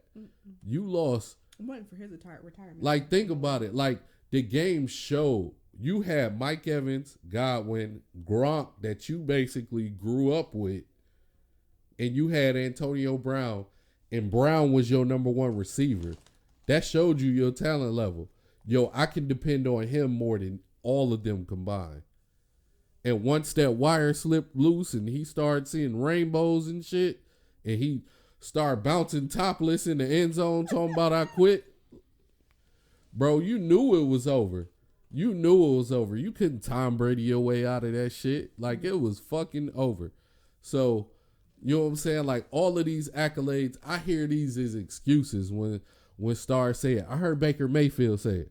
He was like, oh, well, I won the AFC North. Yo, Ben didn't have an O-line. He's 97 years old. And he could still probably whoop your ass. The Bengals didn't have a team at all. And Lamar talk about the fact that Lamar didn't. I'm like, we didn't even have our quarterback. What the fuck? The most annoying division in the world, Dallas. Oh, we won our division, bro. Y'all are the worst division in the world. If the Lions played in there, we would have went to the playoffs every year. Let's call it what it is. Aaron Rodgers holds our division hostage every year. We can't get past them. Neither can y'all, because he only loses 3 games every year for the past, I don't know how long. He never lost more than 3. No. So he specifically holds our division hostage and call y'all some hoes in the other time. So y'all weak ass division where Eli was dying every time he said hike and he wasn't no good, and the football team lost their team and their name and everything else, and they could. Team's been doing better since Heineke's been there. And then fucking Philly had all the drama. They didn't know who their quarterback was or who was gonna be healthy. They don't know their identity. You know what I'm saying? Like, they've been going through and y'all been bragging about winning that division. That's not an accolade. That's participation. You've participated. Put the stamp on them. Like how you feel about the Cardinals, that's exactly how I feel about everybody in the league. The Cardinals is a glorified participant of the playoffs every year. Yep. Here's your award for making it here and getting your ass blasted. I have said that about the Cardinals for going on probably like 6 or 7 years. But that's how I feel about every team in the league. Like, I hate when people argue over whose team is better. At the end of the day, we all about to get smoked at the end by the real 2 teams that should be bragging. And that's why I don't like Richard Sherman's argument. Because he like, well, what did you really do? You didn't really make it to a Pro Bowl. Pro Bowl is usually picked for... My question for Richard Sherman, what did you do when y'all lost? All the Pro Bowl teams, like, think about all the Pro Bowlers that make it. They're usually players off all winning teams. You never hear a Pro Bowler come out of Jacksonville, Detroit, but we know they got them. Mm-hmm. You know what I'm saying? You've got the Pro Bowl caliber. It's just you don't get Pro Bowl selections because y'all are losing teams. You know what I'm saying? Like, so that don't. We don't like losers. You know what I'm saying? So I don't even understand that, because Russell Wilson was in the Pro Bowl and he been getting his ass beat. He was last in his own division. He got there because of his name. He was last in his own division. He got there because Rams, Niners, Cardinals, everybody made it to the playoffs except for you. Mm-hmm.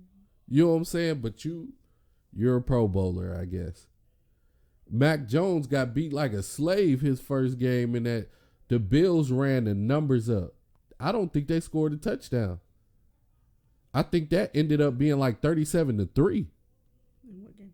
Which one? The playoffs this year, when them and the Bills met up in the wild card game, Mac Jones got his ass beat like a slave. Mm-hmm. But they about to be like, yo, he made it to the playoffs. But Mac Jones was a replacement. He wasn't he didn't get vote, did he? He didn't get in because of votes. I think he got in because he was a replacement. No, I think he got in because of votes. He didn't replace anybody. I think he got in because of votes. Anytime they replace people, half the time I don't pay I think attention. Russell Wilson got in because of replacement. I knew somebody replaced somebody. But because somebody was supposed to go. Bro, I would have put Tannehill in before I put Russell Wilson. He didn't want to. He got an offer. He didn't want to. It would have been a list of people I put in there before I put in.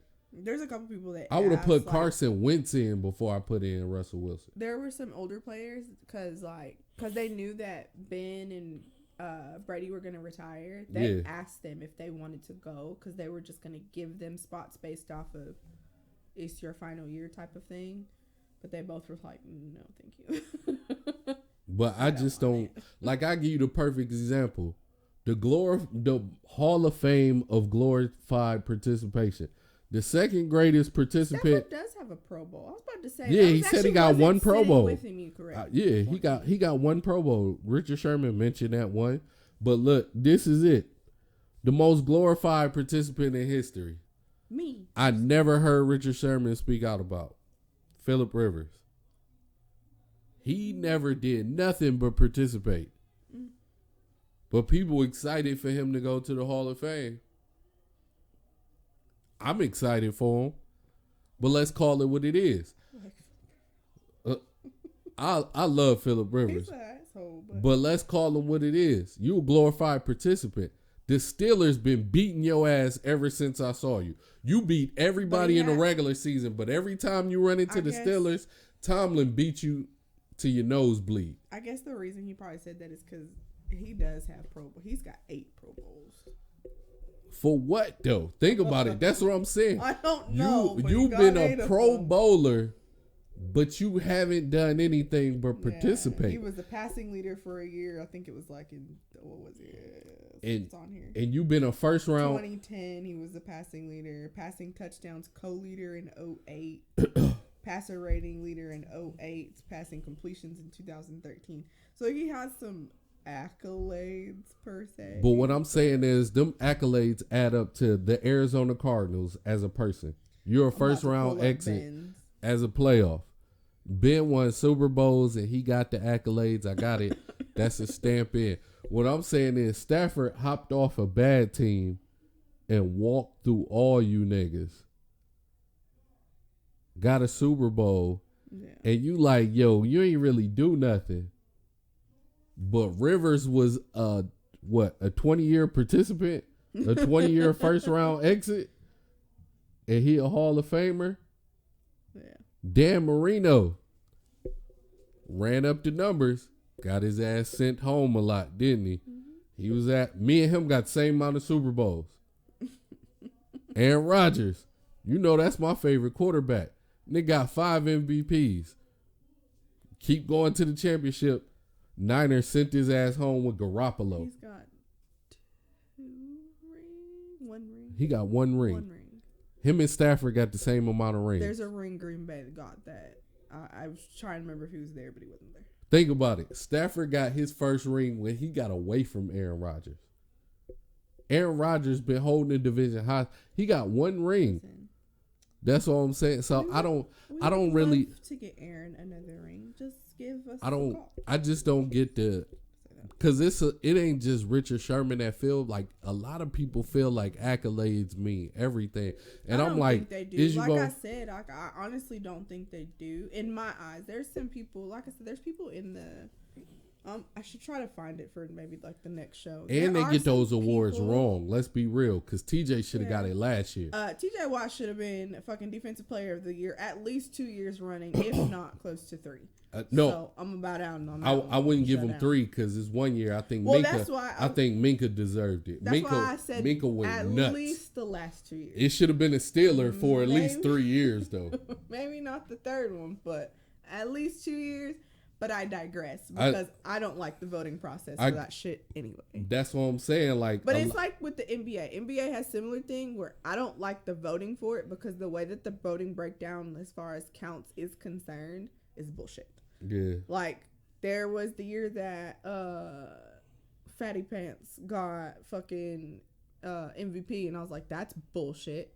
oh, because he can score 60 points in a game. I could score 60 points in a game, but I can guarantee you my team would probably win. He could score 60 points in a game, and them motherfuckers is going to lose. Yeah, Oh, did you see the Pistons win? Yeah. They broke the 9. Hey, when you break a 9-game win streak, goddamn, you better be fucking happy.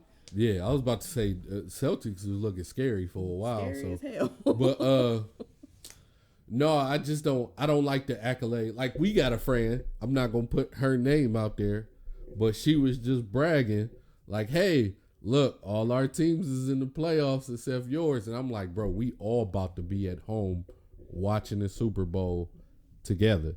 Oh, best friend. And I just kept telling her that. And she was like, "No, the Niners is gonna run through everybody." And I was like, "All right." I love her. And then somebody else was like, "Well, I know Philly ain't." You know what I'm saying? Like, I'm with Corey. This ain't it for us. You know what I'm saying? No, but he gonna be bad next year because you know he gonna ride that shit till the fucking wheels fall off. That's what I'm saying. He ain't gonna say shit till I never feel the accolades. Like, let's say with all this money that's going around that the Lions about to have, we make it to the playoffs. I don't care because I need to know who we going against.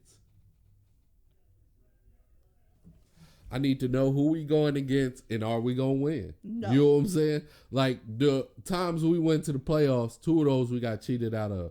The Cowboys, they said it was like one of those, was the receiver a football play? Was it a catch or some shit like that with Megatron? Yeah. I thought that was our best chance to win. We played the Cowboys. We beat them.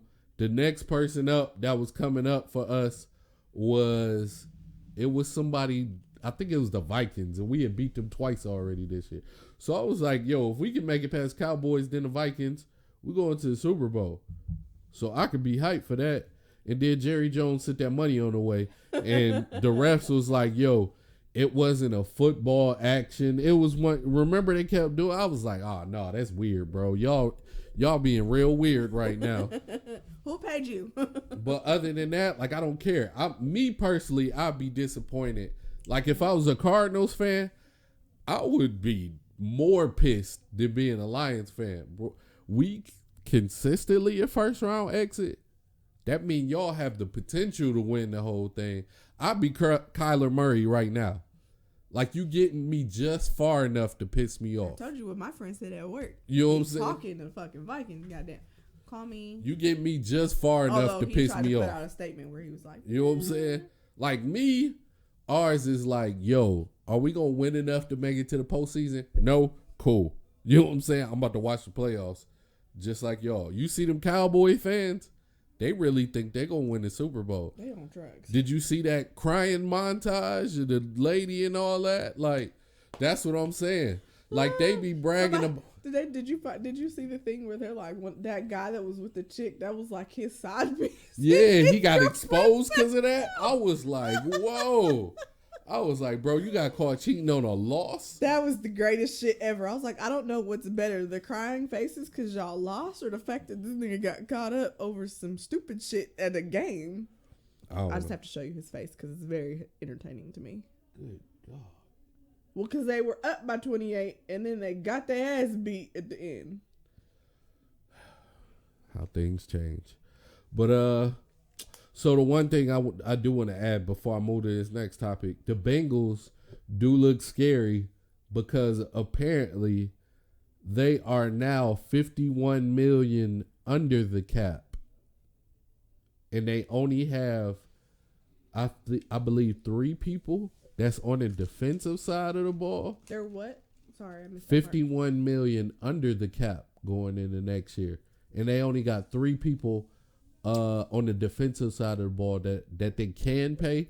And I think it's like Okunjobi and like 2 other people. I don't know if Von Bell got paid. And it might be Eli Apple. I hope it ain't because he will be unemployed after how he performed. But I'll get rid of him. I'll drop him anyway. The Bengals is looking scary. If everybody's paid and you 51 million under the cap. That requires smart people to work for the organization. Man, big facts. As a person who cheers for a dumbass staff and a great team, They gonna Because they I gonna said self they needed an sabotage this. O-line this year. They gonna They self did not sabotage. get O-line. They gonna draft like a tight end or They a need an middle O-line linebacker. next. They desperately need an O-line next year because defenses is You know what's figuring that gonna nigga happen? out. They're gonna fucking take his face. You know off. what's gonna happen? They number one pick. They gonna spend it on a replacement for Eli Apple. Because he sprained his knee in the Super Bowl. That hit where he had to go out of the game. They said they did a MRI. They're like, yeah, he sprained it pretty bad. It doesn't need surgery in the off season, but he flirted with the surgery line again. Yeah. Go ahead and bring that O-line back. Speaking of that, I don't know how we missed it. Shout out to Odell. You deserved it. I'm so happy for him. I'm sad. I'm You know sad me. and I'm happy I'm not happy because for most people, but I'm very happy for him. I'm sad and I'm happy because the way you was playing before you went down, the Bengals was gonna get their ass beat. There would have been more touchdowns if he was still in the game. The Bengals was because they had zero answers for Odell. I mean, most people generally do. First of all, whose idea in the land of ideas was it to say, "Hey, Eli Apple, beat Odell, and please cover him"? So I'm glad you got your ring. I'm glad you got to perform like you did in the Super Bowl. He was on the sidelines, messed up at the end, like he was freaking the fuck out So, because he's like, if I didn't go down, because he does need another surgery, and it unfortunately, but I will say this, like the positive side to me is it's not the same knee, it is the opposite knee. And watching his recovery from surgery this past time, Yeah. I feel like he's having the surgery a lot earlier, and he knows what needs to be done. So he actually may have a quicker and maybe even a better recovery this time around. I watched his recovery through Instagram, through him and through Lolo and his mom, because I also follow his mom on Instagram. Yeah. And I have to say, I always applaud the players who are willing to put in the work. And I don't think I have ever seen somebody with the work ethic that I've watched. Everybody gives Odell shit about being a crybaby or being a whiny, whatever. Nah, not may no more. have you. That was a Giants thing. That was a New York Giants problem. I applaud the work effort and the heart that he puts into recovery and to taking care of his body, because he does not push past where they tell him he cannot. He legitimately asks his doctors, like, hey, what is the best? Like, what can I do? Can I do this? Can I do this? Am I allowed to do this? So there's so much, like, honestly, I feel like he's going to have a great recovery. I think he'll be primed and ready to go for next year. In the Rams case, depending on money-wise, I don't see why they wouldn't re-sign him. I honestly think, I never say teams should stay together because I think it's stupid. But their team was so put together at the last minute that I think that they have more of a chance than teams that played together all season long. They didn't all play together all season long. They lost a lot of people along the way. Yeah. They had to pick people up in order to get through. So I think if you bring back the same people you had and you get Robert Woods back, I think the threat of having Cooper Kupp, Woods, and Odell on the field at the same time, you don't know where the fuck to go. You either cover Odell, which is a good chance you're going to get your ass beat anyway. You cover Cooper Kupp, good chance you're going to get your ass beat anyway. Or you cover Woods, which he could also beat you as well. So you got to pick one. But with Cooper and Odell, it's a little different because it's like even when you cover them, they open. Yeah. You know they're what I'm open saying? anyway. Just assume even if you're right behind them, they're open. Don't Just matter. say it out loud. If the ball coming your way, it's still a chance a high chance That's going to get caught. Yeah.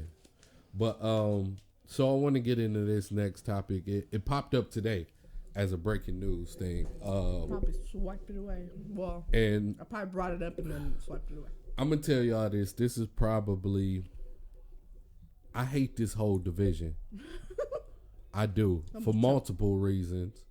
But we're going to talk about this one team, Dallas. Dallas VP of Public Relations, executive, he got a rapey name, Dalrymple. Oh, where the cheerleaders got paid off? I saw that. Yeah. I did swipe it away. Basically, Dalrymple is accused right now of voyeurism. I had to look that up. for those I who, hope you did, because I'm just sitting here looking at you like. yeah, we don't throw around the word voyeurism, but I am now. I say once you tell me the definition, there's I a am good now. chance I'm gonna use it. I'm definitely at least about to. twice. I'm about to put voyeurism on a lot of people. I'm about to text that to somebody. But basically, the cliff notes on voyeurism is someone who gets sexual pleasure out of being creepy. So Oh, I know some niggas like that. I'm hella about to sit there. his actions to get accused of voyeurism. He was under a table in the women's cheerleading locker room, That locker room. and he was recording them and got caught. He also tried to record under the skirt of Jerry Jones's daughter and got caught by a teacher from Shreveport, Louisiana. Which daughter? The one that's part owner? I don't know, but Or she's not an owner. She's like, she runs the cheerleaders. I don't know, fam. Oh yes, That one? that one. Because I was gonna tell Charlotte? you, yes, I was gonna tell you. I think she on the show. Because you know, I was me, like, I feel like that's the one. I watched the show. When they said her so, name, yep, when they said Charlotte, I that's was like, I Charlotte. think I heard her She name on the runs show. the cheerleaders. Yeah, he got caught being voyeurist on her. Man, she old as hell too. And She ain't young. now listen to this defense. He's in his defense. He said, "Hey, I did go into the women's locker room because I had to pee. Why are you in the girls' bathroom? So I went there to go pee, but I never recorded anything and I never got caught and all of that." He was like, all that other stuff didn't happen though. First of all, the DCC cheerleaders equates up to 26 girls, and they have what's called Hold on. their Let all-star team. me finish before you beat him down, because this is some goofy shit. So the way this got exposed and got this far is what happened is when that happened, they tried to, internally quiet that down. Of course. And then what happened was the Jerry Jones daughter situation. When the teacher, I guess the teacher is a diehard Cowboys fan. Shreveport ain't that far from where they play at. Right. Only a couple hour drive, you know what I'm saying? So the teacher caught it on film. So when the teacher caught it on film and was going to expose him, you know what he did? He did what all rapey executives did. He retired. So he retired after that. And then when the teacher was like, it don't matter, I'm going to still expose you, the Dallas decided to cover it up. So they tried to pay the cheerleaders because now they got more evidence that he's a voyeurist. I'm going to keep beating that word to death. He's a voyeurist, ass, sleazy, rapey man. So now that they got this evidence, payments went out to 4 different cheerleaders for $2.4 million. If that don't say, hey, this nigga's guilty, I don't know what $2.4 million says. I would like to know when this took place, because I follow a lot man, of the cheerleaders on Instagram, and my nosy ass about to all figure I'm out which saying one of these is motherfuckers this. it is. This little, we was talking about it. We was talking about selling pictures of feet on OnlyFans for this money. Hell yeah. If you want, if this little creepy man want to hide out in my bathroom for $2.4 million, go ahead, nigga. I'll show you where to fucking hide. I'm gonna be like, go ahead. I'm gonna just warn you, hold your breath if I'm in there, brother. So, but they paid the cheerleaders $2.4 million. And they wrote, for some reason, Jerry Jones wrote a behavioral letter to him. I don't know what that means. How old are we, too? I don't know that's how I took it.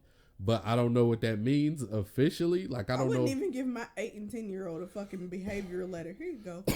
I don't know. Behavior is unacceptable. It's a lot of ways to take that, because a behavioral letter could be like, hey, this is maybe it's a restraining the order. morals. Nobody wants to say it's this a is the restraining morals order. of the Dallas Cowboy organization. We believe our behavior should be as such. We apologize. I don't know if it was some type of apology or if it was, y'all should know better than to try to expose us for being creepy, nasty old rich man. You know what I'm saying? So I don't know what that was, but they got 2.4 million and they got a behavioral letter. Take that for whatever that means. How do you feel about this weird ass situation? I want to know what cheerleaders it was. My nosy ass. Because I watched, so I put myself out there. I'm not a Cowboys fan, but I like their cheerleaders. And I like the dynamic of it. And because I used to be a dancer, so a lot of it hits home anyway. Yeah. So I watch their show every fucking year. So now I'm really interested to see which ones of them are, because in the locker room at any given time, the number of cheerleaders, when they're in there, because they're not in there the whole time, they're only in there for the game. They're not really in there during halftime. Yeah. And then they're in there after the game. So they're not in there a lot. Excuse my chewing, I'm fucking hungry. There is the 26 girls that are actually part of DC, like the actual team that performs of the whole game. Then they have what's called their all-star lineup, which is vets that retired that they still use for certain performances. Be that as it may, they do like this performance thing before the doors open. They do like a whole performance thing, and they usually send out their team, but they try to also send out some of their all-stars because it's a little easier to have them, because then they're not rushing back before kickoff and all that good stuff. So it's like, I would say close to like maybe 30, if not like 35 girls in there at any given time. Yeah. And some of those girls just work for DCC now, like they're retired. So I want to know who it was, because that's hilarious. I need to know how the hell and I need to know how small you are to be hiding under a fucking table as an old fucking man. How'd you get under the table? Like, bro, I'm a grown ass adult, and I don't know if I can go under a table and be uncomfortable. That old brew cologne, that old brew cologne, and being gay, like, but they found you because you was being creepy. That Jerry Jones letter, behavior letter. I wonder if that's like a way of saying a restraining order for his daughter, because there's a lot like. I give Jerry Jones a lot of shit, but when it comes to his family and his kids, he really does go hard for his kids. I don't really think that he's going to, like, pass by the fact that somebody did that to his daughter. Charlotte being older or not, because Charlotte is in her 50s, if I'm not mistaken. Being older or not, I don't think that he would let something like that fly in his organization. No, I think he old school. So I think something else might have happened with that whole situation that either never came out in the media. They called it a behavior letter, and it's like a restraining order. He old school, so I think he wanted to do fam wrong, but he didn't want none of this to get out to the media. But because he owns the organization, he's like, well, fuck, if I do this, he was like, he basically was trying to tell the cheerleaders, like, yo, don't say nothing, and y'all never gonna hear from him again. I got you. Just take that for whatever that means. They're gonna go missing. Just know when games change in our favor and money gets exchanged, nobody asks questions. Take that for whatever that means. If that man goes missing, he's at the bottom of an ocean somewhere. Just say move to Ohio. He a Bengals fan. Just nod your head and say ain't nobody about to go to Ohio to look for him. But so no. Sorry, they're like holding him because the Knicks lost. Look, and of course I can't hear it, but nice. Jalen is laughing his ass off. Jalen's smiling so hard. I can't. But so no, look, I do want to get into basketball. I'm glad you transitioned there. Basketball. Let's talk about this trade deadline. Trade deadline. Let's get into some of the smaller trades before we start laughing at the obvious. I like to laugh. My Pistons got Marvin Bagley. I don't know. He just dunked on somebody. I don't know what our coach's obsession is with him, but he been trying to get him for a while. I don't know if we gonna get Bol because Bol got released because of injuries. I'm sure that's why we didn't get him at the time. But when he's healthy, I don't know where Bol is going to end up. But how do you feel about the Sabonis trade? I think it works out for him. He wanted out anyway. He complained at the beginning of this year about being there, so I like him with De'Aaron Fox. If you're gonna bitch, I guess. I've been pushing for De'Aaron to go somewhere where he can win, but I feel like Sabonis is like the right piece for him to stay there. If Sacramento want to keep him, Bobo is in Orlando. Yeah, but he's injured. I think they said they not keeping him. They made that. Are they gonna do because that has to be done in like the next couple days? I don't know, but that's what the report had put out is that he's done and contract buyout. Yeah, that's probably what's gonna happen. But that's the perfect piece to keep De'Aaron. You got D Mitchell in the draft. You got Sabonis there. I think they can win a couple games. I think they can turn into a play-in team if they can go on a winning streak. You want to play in? How you feel about the CJ trade? You know me. I'm all about bromance. Keep the bromance alive. Yeah. I've watched too many bromances get broken up. No, it wasn't working. But I love CJ. It made sense. So I love CJ and Dame. Can't be too upset. I love that a lot. I don't like that they got nothing for CJ. That was highly disrespectful to me. They got people, didn't they? They didn't. I can't find. They didn't get what CJ was worth. I didn't save it. I gotta find it. They didn't get what CJ was worth. They basically traded him for scraps. What would you do for a Klondike bar? But trade CJ McCollum.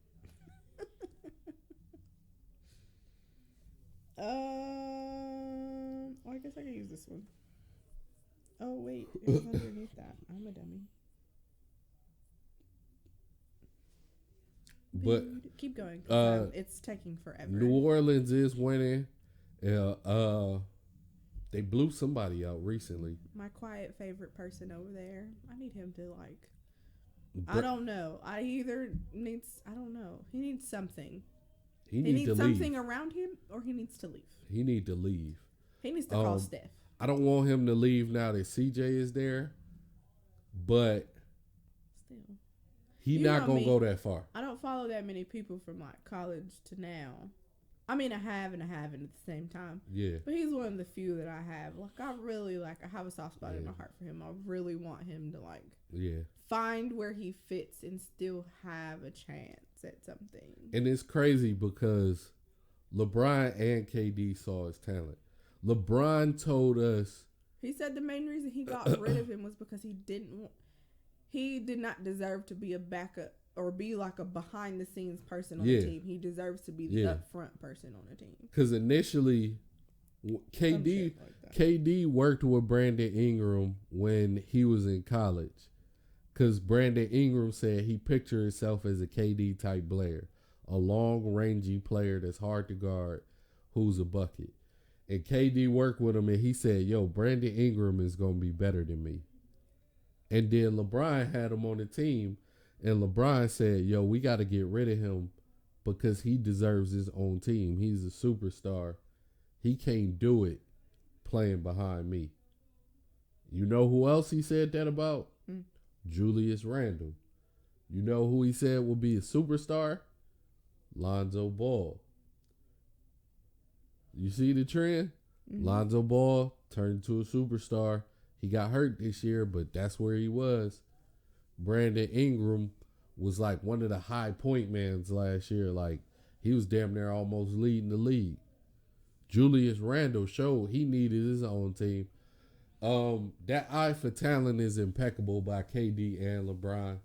So shout out to them for not being greedy and be like, yo, I got to keep all these pieces. Because remember, LeBron had all of them at the same time. I think Julius Randle and Lonzo. No. Brandon Ingram and Julius Randle got drafted the same year. Lonzo came after. Mm-hmm. So LeBron had all of them. He could have kept them. He did them all a favor. For CJ McCollum, the Pelicans also got Nance Jr. and Snell. Portland got Josh Hart, Thomas Satoransky, Nickeil Alexander-Walker, and Didi Louzada. They did CJ wrong. I only recognize like 3 names on that list. Tony Snell is a legend. We already said that. No, I meant on like who Portland got. Only recognize. I don't know who Louzada is. Oh, well, that's what I'm saying. I know who Josh Hart is.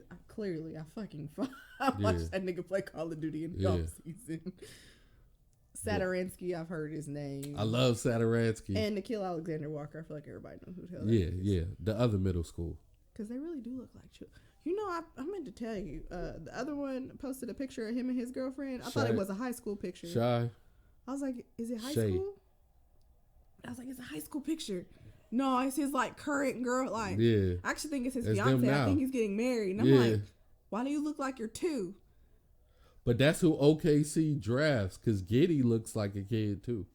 He does. He just looks like he should still be switching classes in high school. But I saw him running, and I was like, your fam is huge. Like abnormally huge for how childish he looks. Like, but he's just like that he tall might be kid a in high school forward that you could like see from a distance and be like, look, there's Josh but down the hall going to calculus. Yeah, but they played CJ. Ooh, Texas Tech about to beat Baylor. Sorry. Somebody got some good people, and I wanted to point that out because it's getting slept on. I believe it is the Spurs or the Celtics. Okay. I want to say the Celtics. The Celtics got Derek Thies. White, Tice, Tice. Theis. Yeah, it's You Tice. know me, I always say these. He foreign. So and it's the Tice. Rockets got Schroeder, Freedom, and Fernando. No, Fernando. check the Spurs. The Celtics got Derek White, and the Spurs got Josh Richardson, Romeo Langford, and a 2022 first-round pick, protected 1 through 4, swap rights on 2028 first-round pick. Okay, so it was, I got it. It was Boston and it was Phoenix that got great picks. Boston did get Derek White, which is super good. They real big for 3-and-D players, and Phoenix is now too. I believe they got Torrey Craig, which was huge. They got Torrey Craig from the Pacers, and the Pacers got Jalen Smith and a future second-round pick. Yeah. No. Yeah, that's big. on that one. Because that's depth. Phoenix is basically saying that we know we in the playoffs. Now we need enough depth on our roster to keep us alive through the playoffs. That's the only thing that the Suns did by the trade deadline. But those was huge to me because Derek White is off that Popovich tree. So speaking of Popovich, he just moved into second. All time. Mm-hmm. Let's go. But they just beat the Thunder. So shout out to them. But let's get to the most entertaining trade. Hamstring for temper tantrum. Let's get into it. Which would you prefer, the temper tantrum or the hamstring? Who you think won that trade? Philly, Nets. Is there an option C for nobody? No, there's a clear winner. I think the Nets won, if anything. That's a clear winner. And I'm not even looking at temper tantrum. I'm looking at Seth Curry, Andre Drummond. I was about to say, no one cares about temper tantrum because we don't even know if his ass can play. Seth Curry has habitually been underrated. We always talk about how D-Book and Dame get underrated. Seth gets underrated. Which is crazy because, like, I think his brother knows that, and his brother hypes him up so much, and, like, Steph will never point out all the stuff that he does, but I think it's because he's like, everybody fucking hears my fucking name. Like, I'm sick of hearing my name. But did you see my brother do this? My brother did this. He hypes his brother up quite a bit. And it's like, he is underrated to the point where Drew Holiday usually is.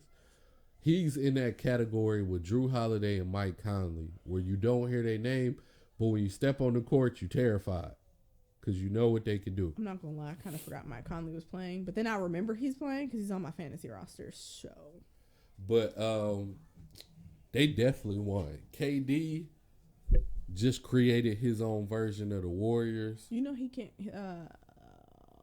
What's his name? Nash said that they had plans for KD to come back after All-Star Weekend, but now they don't think he can. They think he's gonna have to sit out for like an additional almost 2 weeks. Oh, that's not bad. They can still win with the roster they got if Temper Tantrum plays. Temper Tantrum's supposed to play his first game after All-Star Weekend. They said they weren't going to have him play this week. It wasn't worth it. Oh, and it's one more. That's why I said he created his own version of the Warriors because Joe Harris. Joe Harris, shooting guard right now. I wanted to say Mike Jones for some reason. Joe Harris, Seth Curry. When did they get Joe Harris? He's not on here. He always been with the Nets. Oh. He was there before KD. He just hurt. Oh. And then Is he not hurt anymore? No, he's still hurt, but he's supposed to be coming back soon.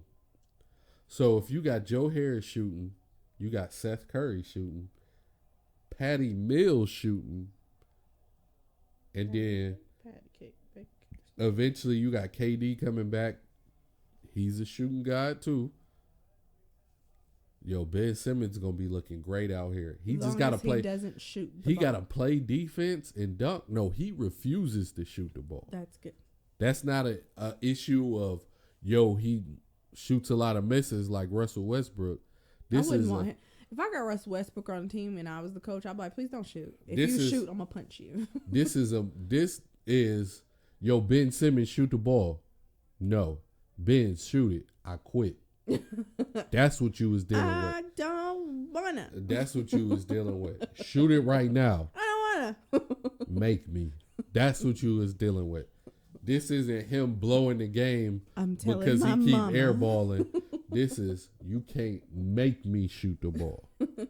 So now I'm calling my agent right. That's now. why I said when all of this went down, I was like, I said it was only two options. You heard me. I was like, the Warriors. The Warriors was like, we don't want him. And then I was like, the Nets. If you could get him the two this teams, is a drama-free zone. Please don't cross. Please don't call us. Yeah, because I was like, that's perfect, bro. Like, I don't think that Kerr would have put up with that. Kerr would be like, get the fuck away from me. No, I think that's what he would have wanted. Kerr puts up with like the petty and all that shit from the people he has now, but I don't know if he would have dealt. I think you read that whole situation wrong. I think he would have loved that. For if you coming off Kelly Oubre's shots and then going to Wiggins shots, and Wiggins has been doing good with his shots. You leave that man alone. He been doing good with his athleticism. The shots. I give Wiggins. It looked like he been, but if you get Ben Simmons in there, you be like, bro, I'm so glad. Like, you about to get Steph open. You about to get even Draymond been waiting to shoot a three, but. So let's get into it. It's a lot of negativity around both players, right? Let's start with James Harden jacket that he wore. Let's start there. That was a big negative. That's a red flag. It was like a giant styrofoam brown thing with maroon sleeves. Yeah, something like that. It was nasty. That was a red flag.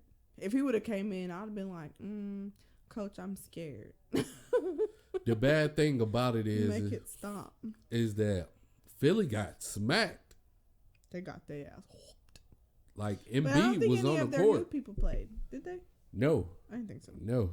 Well, James Harden was definitely in that. And injured, so he can't. No, I take that back. Millsap played. He was in that trade.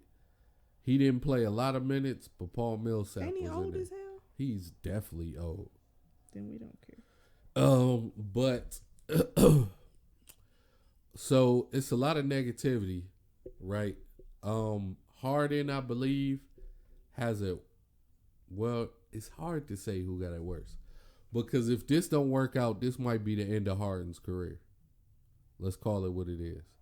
So long, farewell. He's expensive. That price tag is dumb high. His hamstring ain't getting healthier. He's not getting younger. He's getting fatter. And everybody knows he will put on weight and not lose it. And force his way out of a team. We know that. I don't think he's lost any weight since he's been back. But we know what he'll do, and he don't care if you friends or not. He will let you down on purpose. So, with that being said, nobody in the NBA trusts James Harden. I feel like everybody would take James Harden if he went for the vet minimum. which is pretty much where Russell Westbrook is now. Where once he leaves the Lakers tried to get that rid of vet nigga minimum and is there. It didn't work. They said they was making phone calls after phone call after phone call. Everybody was like, no. If not, then he gonna end up like they did Melo when they tried to run Melo out of the league. But Melo still had like talent when people wanted it. No. Russell Westbrook puts himself in situations All of where them, people are like, that's no, what I'm thank you. saying. All of them got talent, but nobody want to pay the price. Once you not worth what that price tag is, they either gonna give you a bad name and run you out the league, I always aka feel like for Melo, like I don't like putting Melo in that same box because I always feel like for Melo when he does get paid or when he's on a team and he's there and he's playing, he always proves that he's worth the money. I don't think that the other two do. no, because Harden makes Melo. me feel like I'm wasting money. The thing with Melo is Melo wants a lot of money in a long term deal. He never goes short term. Yeah. So that's the problem because he's older. You can't keep asking for these 4-year deals. You can't have both. We can Yeah. either pay you for a year and Yeah. you'll be okay with it. Well, we can See, now that I'm okay. That makes sense. But Yeah. I would never, like, if Harden were, or Russell's relatively young-ish. Not per se, but ish. If he were to come to me and be like, hey, I want a 4-year deal for this big-ass grandiose amount of money, I'm like, you can go suck my left toe and get the fuck out of my office. But 'Cause that's my what James answer is Harden is no. looking for. When they did that, they said that James Harden is looking for a deal to pretty much wrap up the rest of his career. I think they said he is 32 or 33. He's looking for a 4 or 5 year deal. Yeah, didn't we decide that he was around Steph's age, if not slightly younger? Yeah, something like that. But see, I know people he's are willing to pay Steph. But Shit, the Steph thing come to me and is, be like, I want it. He Hey. made it very, yo, I'm looking for the most money and I'm looking for 4 to 5 years to take me basically to the point of retirement. And now, if he blow up this Philly situation, who gonna pay that? You know what I'm saying? I mean, Nobody wants you until you retire. You're gonna be moving 1 year at a time. You know what I'm saying? Like, the only old person I believe that'll get a long-term deal is Bobby. And that's because we all love That's Bobby. because everybody loves Bobby. Bobby, how much money do you want? Mark Cuban, the owner of the Dallas Mavericks, made it clear He's like, we're not getting rid of Bobby. he's not going nowhere. He doesn't Luka- even have to touch the court. That's fine. Luka, I'm still Bobby, gonna pay him. staying here. I'm pretty mind you, Bobby is like in that retirement conversation shit. Yeah. I'm pretty sure if Bobby was like, can I come back and play one more time? He'd be like, okay. I've never seen people get Like, traded together okay. except for him and Toby. Never. Aw, he misses I Toby. never seen. You know they got traded twice together, like as a package deal. I never seen that happen. That would be like a Steph and Clay situation. You travel- can't break them up. It's like the You two traveled Musketeers. like 8 years together. Like that's wild to and me. they still hang out. Like when they play each other, they supposed to be warming up. They talking to each other over somewhere. Like that was nuts to me. But Their friendship is hilarious. To me. so And James, look at where it's led them. It's led I them feel to like- commercials together. James Harden got a lot to lose because He's 32. one because His of weight is a damn lie. That should say he weighed 220. one because of how he handled the situations prior, and then two, fam, Philly is looking to win the championship. Embiid will whoop your ass. No I was question. about to say, Embiid is ready to go. Embiid is an angry Embiid nigga. is like, yo, I've been one sneeze away from the championship Bless you. twice. Like the first time Kawhi hit that weird ass 3-pointer from the corner where he might have been out of bounds in the crowd a little bit and it bounced off the rim 37 times. It did the Cartoon Network And shit. then he looked and unemotional fell in. as it dropped And in. he sent Embiid's ass home crying, literally. Mm-hmm. And then the next time, Ben Simmons froze up and refused to lay the ball up like he was an 8-year-old. And we lost Passing it in the paint. in that very moment. And he did the interview and said, I feel like the game turned as soon as we didn't score that point. So Embiid is like, yo, James, if you're going to bring your fat ass here, we winning the championship. I don't want to hear shit about a long run in the playoffs. I did that twice.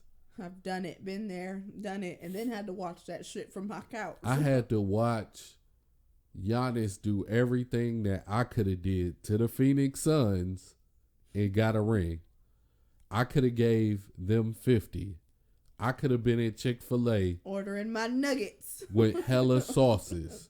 You know what I'm saying? Like, Embiid, I'm pretty sure that's the speech he gave James Harden. Like, so if we don't win, you're useless. And you know Embiid's personality. Embiid is not Kevin Durant. He not Russell Westbrook. He not Chris Paul. He is not about to handle this professionally when things fall apart. He's going to tell everybody the truth. Yo, James Harden is still fat and he useless. He going straight to the internet. And I'm gonna be there with the truth, ready for it. He's so going I to can hysterically laugh like a That's why I love Joel Embiid. Yeah, he an asshole, but he tells nothing but the truth. He tells the exact truth. Yo, Ben don't want to play. I don't know why. If you don't want to play, then I don't know What I'm saying? What we still doing here? You could tell how honest, because when Jimmy Butler got there, that boy eyes lit up with stars. He loved Jimmy Butler. They said he almost cried when Jimmy left. He cussed everybody out because he said y'all ain't try hard enough to bring him back, and he threatened to get traded. That's how much he loved Jimmy. And then you left him with Ben Simmons. I think speaking of Jimmy, I think the Dragon trying to fit.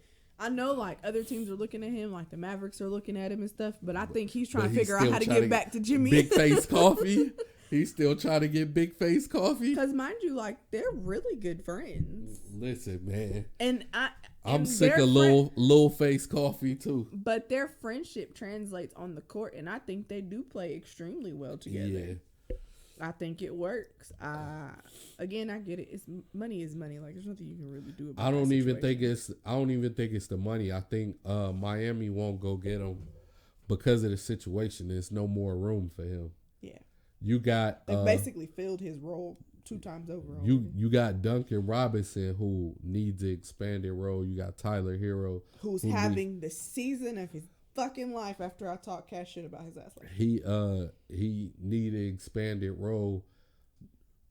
Dragon, he too good for that. Yeah, the Warriors are looking at him too though. Ben Simmons. So Ben Simmons came out. He made his statement. He said it was mental health. Again, he keeps reminding people he had mental health issues. He said that it happened way before all of these playoffs.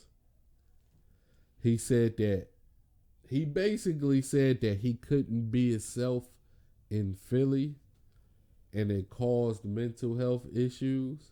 You couldn't be a crybaby, Sally? No. Me reading between the lines, like I do. Embiid hated you? He couldn't be himself means he couldn't refuse to shoot the ball. No. He couldn't play his brand of basketball. Listen, I'm a dunker. I'm a rebounder. I'm a defender. I know y'all see all these LeBron-like qualities as far as height and handling the ball and everything I could do. I don't want to do it. I don't want it. And y'all won't accept that. And Philly, the city itself, won't accept that. Yeah. That's just how they fan base are. So they fan base is some assholes. He's saying mentally it was wearing on him. Yo, every time I went out, I went to Sprouts. You know what I'm saying? Got my groceries. Little register dude was like, bitch, shoot the ball. I can't keep telling everybody in Philly I don't want to. You know what I'm saying? You know what I'm saying? I had to go to the hospital. My knee hurt. Doctor was like, shoot the ball. Even Embiid big ass can shoot the ball. You can't?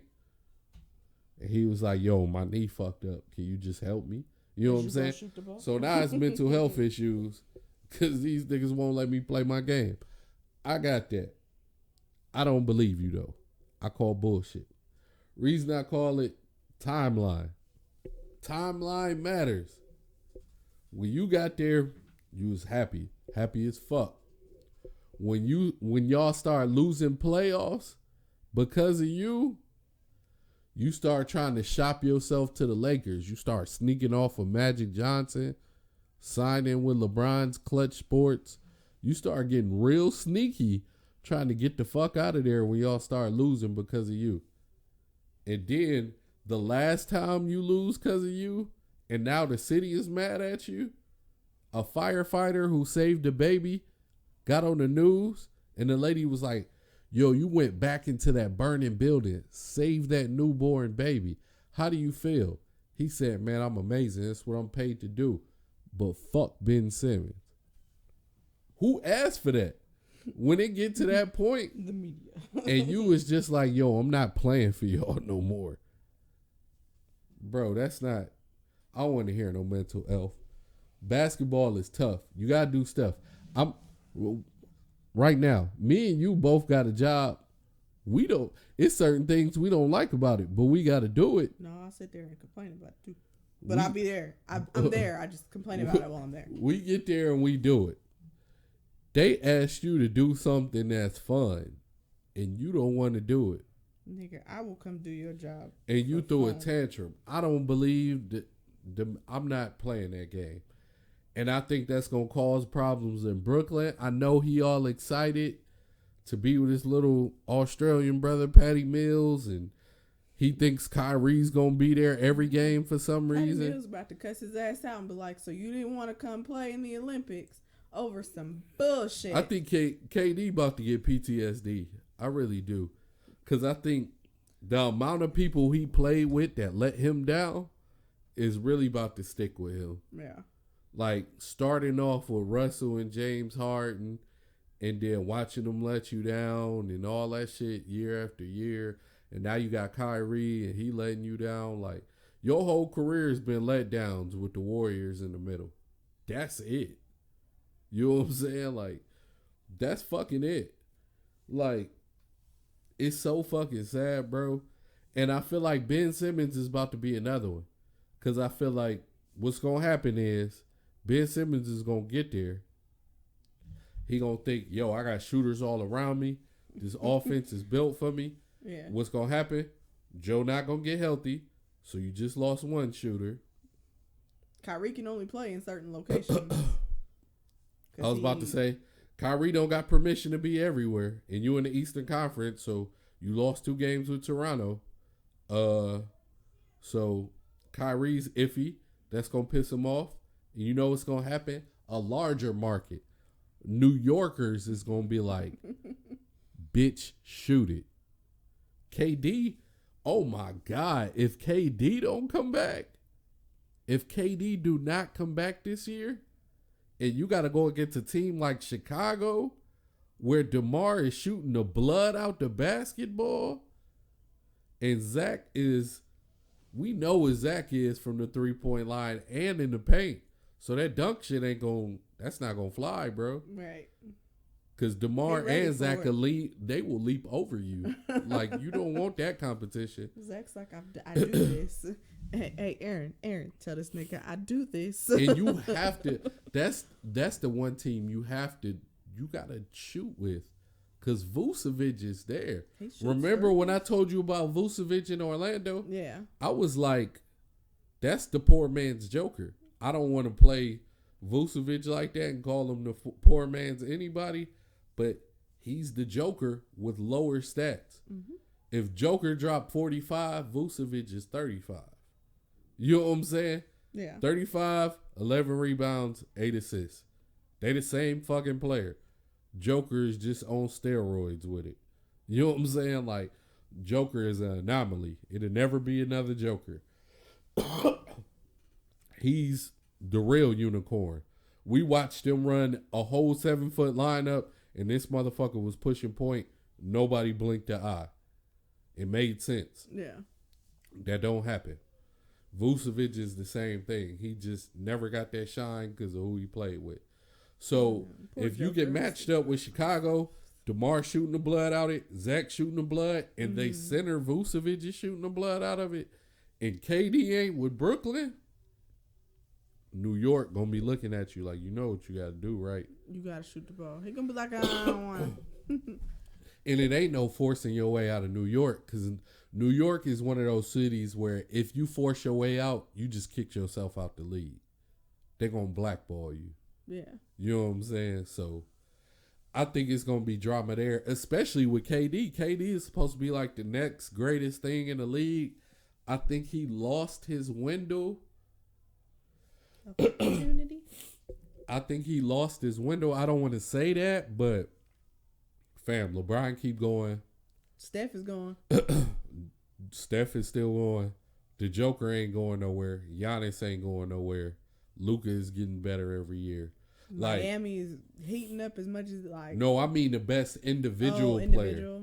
Like, yeah. I think KD lost his window. I think he had a potential window to stay with all when he was with the Warriors, because Steph was out. A lot. No, he was out of that mention because you was on his team. So to keep you happy, they kept the ball in your hands more than Steph. So he was eliminated. You know what I'm saying? LeBron couldn't get past you because y'all was fully loaded. So LeBron was eliminated. Giannis didn't have enough to answer for y'all. But once you left the Warriors, I think that's when you lost it, bro. Like, now you can low-key get beat by anybody in the East. Like, you know what I'm saying? Like, look what you had to do to stay in competition. You went and got Kyrie and James Harden, and the Bulls was still number one. I would like to say, when I said that trio got together, I said it was going to be a hot mess and that somebody was going to throw a temper tantrum somewhere. Anywhere Kyrie goes, he tears shit down. Somebody was going to leave. I think he needs to... He bad luck. Him and Russell Westbrook. I could never. But let's get to that. I got that right on the docket. The Lakers. Oh, before you get to the Lakers, your curling men's team is in the playoffs. Fucking go. Let's go. We curling out here. My forearm's going to be stupid strong. I'm going to get ready. My hair's naturally curly. I don't necessarily have to curl it. But the Lakers. So, I'm going to keep reminding everybody this every time some shit like this happen. I hate the fucking Lakers because of the Lakers curse that nobody pays attention. Historically, the city of LA, specifically the Lakers, ruins people's careers, and it's doing that now. This is the point. Now they're talking about trading AD, aka Street Clothes. They sold everything they own to go get AD. They gave the Pelicans like damn near 7 draft picks or some wild shit like that. Yeah. Mad players. Like, they gave them everything to get AD. Now they saying the only way they going to build this Lakers roster, because Russell Westbrook is holding their money hostage, because I believe he's owed $42 million right now, and ain't nobody about to pay Russ that. So he has to be a Laker. Is you got to flip Street Clothes. He hardly ever playing. I mean, he's the most talented player to never touch the court outside of Zion right now. I was about to say, he can't really be upset with that, though, because he's put himself in that situation. He really in the past, 3 years, he really hasn't played that much. He's missed more games than he's played games. Yeah, that's big facts. And 9 times out of 10, when he comes back from an injury, I don't know if I can fully. I'd have to ask, I'd probably have to talk to my sister more about it. I don't know if I can fully put that on his trainers, because his trainers are probably telling him, hey, you need more rehab. You're not doing enough rehab. But it's the situation he put in. Right. He feels you like... on the team with LeBron. You have to anytime you on the team with LeBron, that means you got to win a championship right damn now. Right. You know what I'm saying? And because of that... The Tom Brady effect. Forcing himself to play. Forcing himself to play, all he's doing is re-aggravating. Because the injury is never... For the past 2 years, that injury has not been different. It's been the same exact injury. He had that injury since they won the championship. He messed it up in that mind. Remember, we kept seeing him go down, and I was like, I don't think he's going to make it through this series. He pushed himself to do it, but never went and got surgery, never went and did anything about it, went right back into playing on it. And then it got real bad when he went against Phoenix in that play-in game. So I think they're going to move him. I really do. I don't like, because they gave him so much hype, right? Like, LeBron, when it told him, he was like, yo, we going to win multiple championships together. I'm leaving this Lakers franchise to you. You know what I'm saying? Like, you are the future of LA. And, not no more, no, we're not. And they built that team around AD. This is going to sound petty, but they would have been better off keeping Brandon Ingram and never bringing AD in the first place. They would have been better off keeping all three of them. But remember what I said? Julius, Ingram, Lonzo.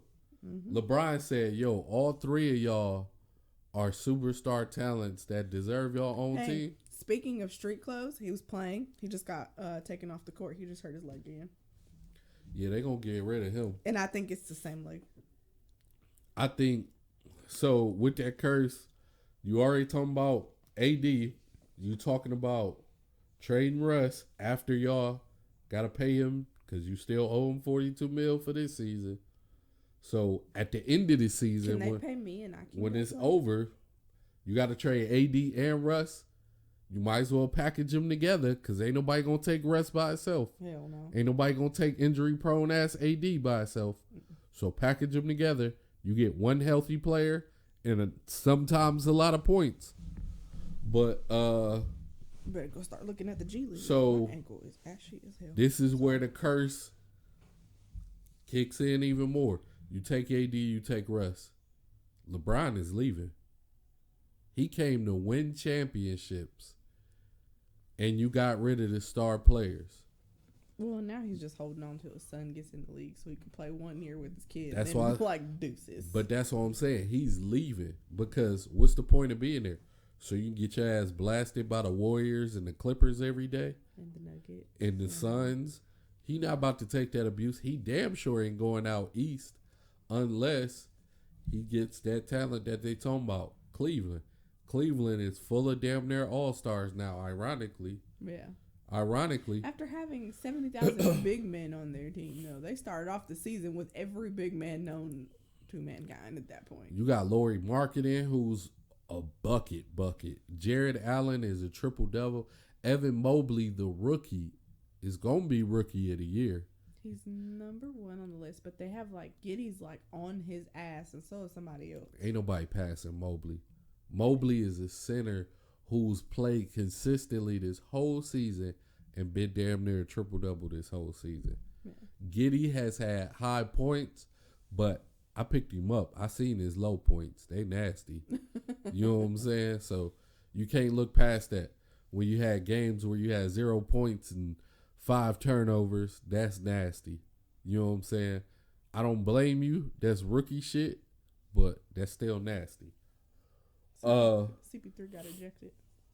He an asshole on the court. He bumped into the ref, and people are like questioning whether or not it was intentional. Like intentional. I can tell you right now, the video wasn't breaking news. So it was intentional. I've seen the way Chris Paul interacts with the refs. Yeah, it's always intentional. Makes sense. He don't even hide it. But yeah, it's over for the Lakers. They did what they were supposed to. They got the championship. I was about to say they did exactly what they came there for. Everybody came together. They won their championship. But and they did. Even last year, yeah, they won that like initial play-in game to go play the Suns. But the Warriors weren't at like full force. Personally, the Warriors came this close to beating them. Like, yeah, y'all almost lost. And Steph wasn't even playing the whole time. But that's not really news to me because the Warriors could easily be this close to beating anybody in real life. I think you know what I'm saying? My favorite right now this season watching the Warriors play because they are back at full force and honestly they've been playing great. Yeah. Is anytime they lose, people make a big deal out of it. But when we watch, because like we watched that game. Yeah. Like I can always tell when it's like we knew we were we came in here prepared to take the loss. Like we need rest going into All-Star weekend. Yeah. And you can tell when they're bullshitting. Like they do weird shit. They make weird calls. They make weird plays. And I'm like, this isn't normal. But I can tell y'all getting ready for we're going on break type of thing. And so I don't want to play. lay out All-Star weekend for me. Oh. And for the people. For the people. All right. All-Star weekend. as I'm pulling it up because I have it saved somewhere in here. Begins Friday. Here we go. And we'll continue Saturday and Sunday. It's a very lengthy. Well, what feels lengthy only because we have additional shit to go with it. It's in Cleveland, Ohio, of course. So Friday, I'm gonna do Eastern and our time because it's important. I'll throw myself off if I don't. So at 7 p.m. Eastern, 5 o'clock Arizona time. The celebrity game will happen on ESPN. And then at 9 p.m. Eastern, 7 o'clock Arizona time on TNT, the Rising Stars game will happen. Now, the Rising Stars game, of course, has a new layout. It's not the normal layout of, what was it, U.S. versus the world? Yeah. It's now 14. Hold on. I think I have to look up because this I can never. They changed that. The way they did it, I got confused. I think they change it every 10 years or something because originally when I was a kid, it was rookies versus sophomores. That's how it went. Yeah. Okay. So the way that it works is it is a 4-team tournament. It's 3 games. Team A will play Team C. Team B will play Team D. Sorry. And then the winners of those will play each other in the third game. Yeah. Now, it's 28 players. It's 12 rookies, 12 sophomores, and 4 members of the G League Ignite roster. Okay. So they had to pull 4. There's 1 Ignite player on each of the rosters. They are coached by legends. Rick Barry, Gary Payton, Isaiah Thomas, and James Worthy. I love all of them. Shout out to them. They already drafted the teams. So each game will be played to a final target score, ending with a made basket or free throw instead of with the clock running. So there's no clock like the All-Star game because there's no clock in the All-Star game either. Oh, yes, there is. At the beginning there is. There's not at the last part. We don't pay attention to that clock. It'll be a race to 75 to celebrate the league's 75th anniversary season. Games 1 and 2 will be played until a team reaches 50. They keep those 50 points. Then when they play in the second game, it's played till they get to 25, so that it equals out to 75 points. Diamond. Do you want the teams? Because they changed a little bit. I don't think this is right anymore. No, we ain't got to go over the teams. I was about to say, because there's some people on here. Oh, they already put Kuminga got in because Duarte's not playing. Yeah. And that's actually the only person out of that whole roster that got hurt. Surprisingly. Then Saturday, if anybody's interested, the NBA All-Star practice and all that good talky shit is Saturday morning at like 9. I'm gonna watch this one. This one starts at 12 o'clock Arizona time, 2 p.m. Eastern time. The NBA HBCU Classic is gonna be played between Morgan State and Howard University, and they're gonna get to play their game. They historic rivals. For the people who don't know HBCUs, anytime you hear Morgan, the biggest rivals, Morgan State, HU, or the battle of the real HU, which is Howard and Hampton. Mm-hmm. So those is always the biggest. So I'm excited to watch that. Florida A&M got a big one too, but I can't remember what it is. Yeah. But so that'll be exciting. That'll be played on. It's gonna be on. They're gonna give it 3 channels. Yeah. So everybody can watch it. They're trying to, of course, promote it really big this year. It'll be on NBA TV, TNT, and ESPN2. So we'll definitely watch that because our kid doesn't have a game till 2 hours after that. And then at 6 o'clock Arizona time, 8 o'clock Eastern time will be the All-Star Saturday night, which is where you'll get the skills challenge, the 3-point contest, and the slam dunk contest. And I hope D-Wade does not get to have any say in the dunk contest because he is terrible. I think he banned from being the only thing got changed in that is the skills challenge this year. Trying to remember what it was. It'll be 3 teams. It's the Antetokounmpo brothers. It's all three of the 3 that are in the league, because technically there's like 4 of them. There's some Cavaliers players. There's 3 of them. It's Mobley, Garland, and Allen. And a trio of rookies. It's Barnes, Cunningham, and Giddey. So it'll be teams as opposed to individual. Cunningham's team is winning. We know that. Oh, you're on Team Rookie? I'm on. I don't give a shit. It's a couple of my Pistons players that's going against each other, but I'm happy for all of them. I know Sadiq Bay, Stewart, and Cunningham is going to see each other a lot this All-Star weekend. So I'm excited to see them have fun with each other, recruit other people to come play with us. Because I know what that they gonna do that. So then you got the 3-point contest. Steph, of course, last year said. I thought he was done. Last year he said, "No, thank you, I'm done." I mean, he fucking shot his ass off in 3-point contest last year, so we all know that.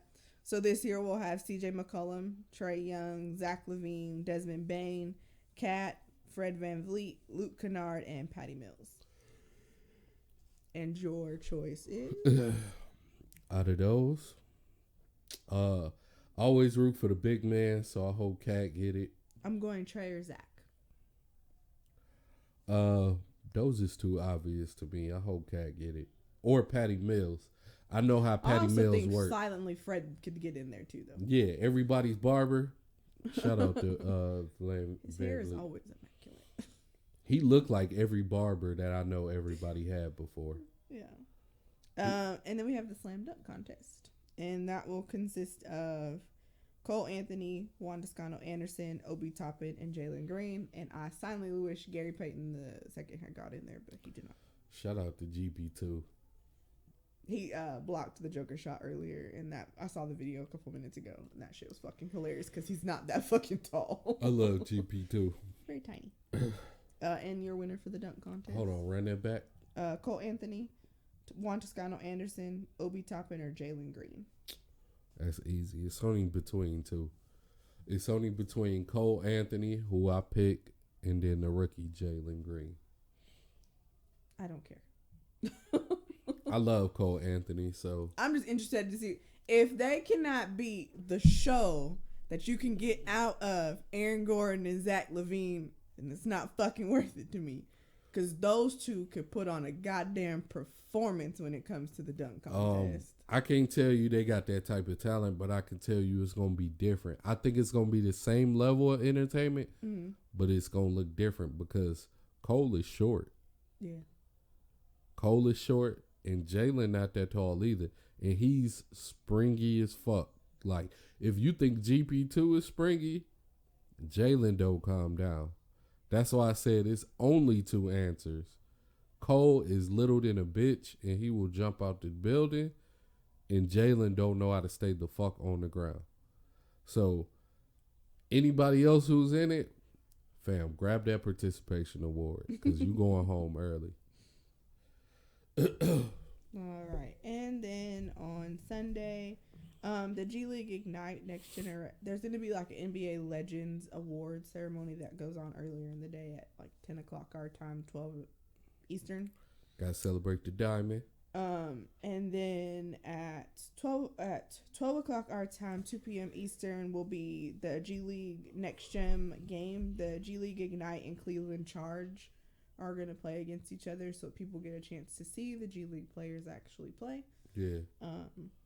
Which to me, I want to watch it because I really do want to see, like, there have been some good players that have come out of the G League in the last, like, 2 or 3 years that have made a name for themselves in the NBA. And that's only since I've been watching. I don't really know what happened before then. It's 3 teams that I like out of the G League, and it's hilarious because I really don't see them that much, but when I do, they make me happy. Of course, it's the home teams. It's one in Grand Rapids, one in Detroit, of course. And then it's the Mad Ants. I love the Mad Ants. You just like saying Mad Ants. Nah, they nice. Mad Ants is probably where a lot of y'all favorite players came from. Middleton was a Mad Ant. Where is that at? I don't know. I just see the Mad I Ants. gotta Google it. I dude, know 'cause it's that's G gonna bother League, me. and I know they nice. That's all I know. Mad Ants. Ooh, like the ants go marching one by one. Mad Ants. Yeah, I think it's a Z for ants at the end though. No, it's an S. Fort Wayne, Indiana. Well, Fort Wayne is lit with the AG League team. At least I think it's Fort Wayne, Indiana. I don't know where other Fort Wayne is at. It could be a Texas thing. Let's see. Yeah, Fort Wayne, Indiana. Okay. But, yeah. And it is just ants with an S, and they just look like an angry ant. So, shout out to the Mad Ants because they be going crazy. Like it's like an angry ant in the center. They low-key more interesting than the Pacers. So, let's get that out the way. So, shout out to the Ants. Shout out to Grand Rapids. Shout out to the Motor City. I want to see which teams from the G League come. Because they only going to show. It's just Ignite in Cleveland. That's it. That's Oh. the only two they brought. But I like this format so far that you're talking about. Yeah. I like this format. And then, of course, they'll end off Sunday night with the actual All-Star game, which will be played at 6 o'clock our time, 8 p.m. Eastern time. And that's going to be So good. before we get to that, what's your favorite part of All-Star Weekend? Everything. I have to like just one thing. Nah, I give it 2. It's usually 2 that stick out for people. I like the Saturday night because I like watching like skills things. It's just my type of thing. Yeah. And then I like the All-Star game because I like to see what stupid petty shit they do. Yeah. I don't even watch it for like the game itself. Yeah. I watch more for the petty because it entertains me. My favorites is always the celebrity game. I like this. I love to see people having fun playing basketball. It don't matter who you are. You can get the most fine. You get the most famous National Geographic people to play basketball on TV. I love to see people happy playing basketball, even if they're not good. Yeah. It's just interesting to see, cause it bring a lot of friendship out of people, even if y'all not on the same team. Right. I love the celebrity game because and it's always surprising to find out who can hoop, right? Right. Like, You be like, damn, they can actually play. who was it? I think for like 3 years running, Kevin Hart was a hater, but the greatest player on the court was the former secretary of something for the U.S. He was like the head of education too, Yeah. but he was a bucket. He was like 20 and 10. And I was like, oh, he's a legit hooper. I like watching like the retired players that come back and play on the team. Yeah, or, they usually the don't. WNBA yeah. girls. I'm excited for Dearica. They usually play. show a flash or something, but they don't usually. I like it. They usually have more fun. And then Brittany Elena, like she's not a WNBA player, but she played basketball in the past. Yeah, So like she a baller. She a logo for she being a gonna come. baller. She gonna come play. Yeah, that's always fun. I love to see, especially the interaction. So the interaction between WNBA players and rappers / actors have become a thing. Like Kevin Hart loves to press Candace whenever they on the court together. Because she tall as fuck and he's short as shit. Yeah, he got a little man complex, and she a legit baller, so it's a little beef there. Yeah. Quavo presses Brittany Elena. That's a thing. Is he gonna be there this year? Yeah, he in there. Is he? Him and Jack Harlow. Are they playing on the opposite team from Brittany? I don't know. I hope so. I'm about to look because But it's in here. that's become a thing, and they play the same position. This year, I don't think Quavo's focus is gonna be on Brittany Elena if they on different teams. No, they on the same team. It's gonna be on Dearica. They on the same team. Oh, Dearica's on his team too. Yep. Oh, I The don't know. girls that he's going up against he's up against Tiffany Haddish. Oh yeah, that's easy beef. Cause Tiffany be talking crazy. Oh, there's one of the Harlem Globetrotters is going too. Okay. Krista Jackson. And then the mayor of Cleveland is going to play as well. Let's go. It might be on Myles Garrett. Myles Garrett's on the other team, too. Oh, Myles Garrett is winning. That is team Neek. Because that's Wilkins' team. And then Walton is the other coach. My other favorite. One of my favorite country singers, Jimmy Allen's going to be there. He's actually performing during All-Star Weekend, too. My other favorite is always the dunk contest. If you a real hooper. Only if D Wade is not there. He's not allowed to talk. If you a real hooper, you always dreamed of dunking like somebody you saw in the dunk contest. Like our 8-year-old who says he's gonna be able to. Me, I only had the privilege of being able to regular dunk. I could give you 2 hands. I could give you 1 hand. I could go under the rim. That was as fancy as I got. But everything else I dreamed about from the dunk contest, that's when families come together. That's when popcorn gets spilt. That's when y'all grabbing and hugging each other. That's when people jumping over cars and mascots and children and taco. Hey, we got a child. We got a child that said he wants to be able to do that. He definitely. Everybody want to jump over taco. Let's get that straight. But I don't know. We got to see what his height ends at. Listen. Currently, he's sitting at damn near close to 5 feet because he's fucking almost at my shoulder. But I was worried about Aaron when he jumped over taco. I was like, yeah, that ain't nothing you freestyle. You need to practice 7'1"? that. No, tacos 7'2". More than mids. I think 7'3", maybe 7'2", but continue. I'm looking. I think he's the tallest in the league. I'm not sure. TACO. TAKO. Yeah, TAKO. TACKO. But yeah, those is my favorite. The All-Star game, I'm gonna be real. I love to see them have fun playing on each other's team. 7'6". Oh yeah, you know. And then he sat it on top of his head, so then you have to. I don't know how Aaron lost. The extra space. Yeah, get D Wade out of there. Because D Wade is a fucking hater. Get D Wade out of there. Get D Wade out of there. D Wade has had his dunk contest privileges revoked. A bunch of people gave him shit. There were analysts that were like, "Excuse the fuck out of me. What the hell did you?" They still give him shit now. The All-Star game could go iffy sometimes. I seen it get iffy sometimes. I seen it get more serious than fun, and nobody likes that. I only want it to be fun. I seen it a lot of time because, like we talked about earlier, it's an accolade thing. It was a few years where a lot of people had a lot of things that they did, but they didn't have that all-star MVP accolade. Mm-hmm. So the game started getting serious because everybody wanted it. Big ninnies. And it started getting nasty at that time. But who you got winning the all-star game? Team KD? LeBron? Yo, that... First of all, I need y'all to pay attention to this. This is how this happens. He drafted, he picks Giannis. The dumbass next to his stupid grinning self goes, all right. Who the fuck? I don't even remember who fucking the guys got after that. But he didn't go get Steph. So LeBron was like, all right, I'm going to get Steph. Then he keeps fucking going and got the Joker. Hello, if you wanted to fucking hand him the team, you should just let him pick all his players up front.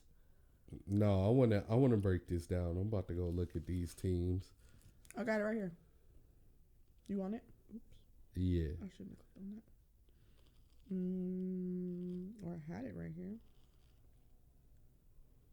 Trying to see if I can get to it. Where did it go? Oh, breakdown. Oh, here you go. I got it. Oh, okay. Oh, I have the video. That's what it is. I don't have the actual. So, I know I could remember this if I looked at the list. I know. So, when he went to go get Giannis. Oh, look, I have the whole video. It's right there. I'm not about to watch it, though, because if I do, I won't pay attention. So, when he went to go get Giannis, KD went to go get Embiid. I'm not mad at that.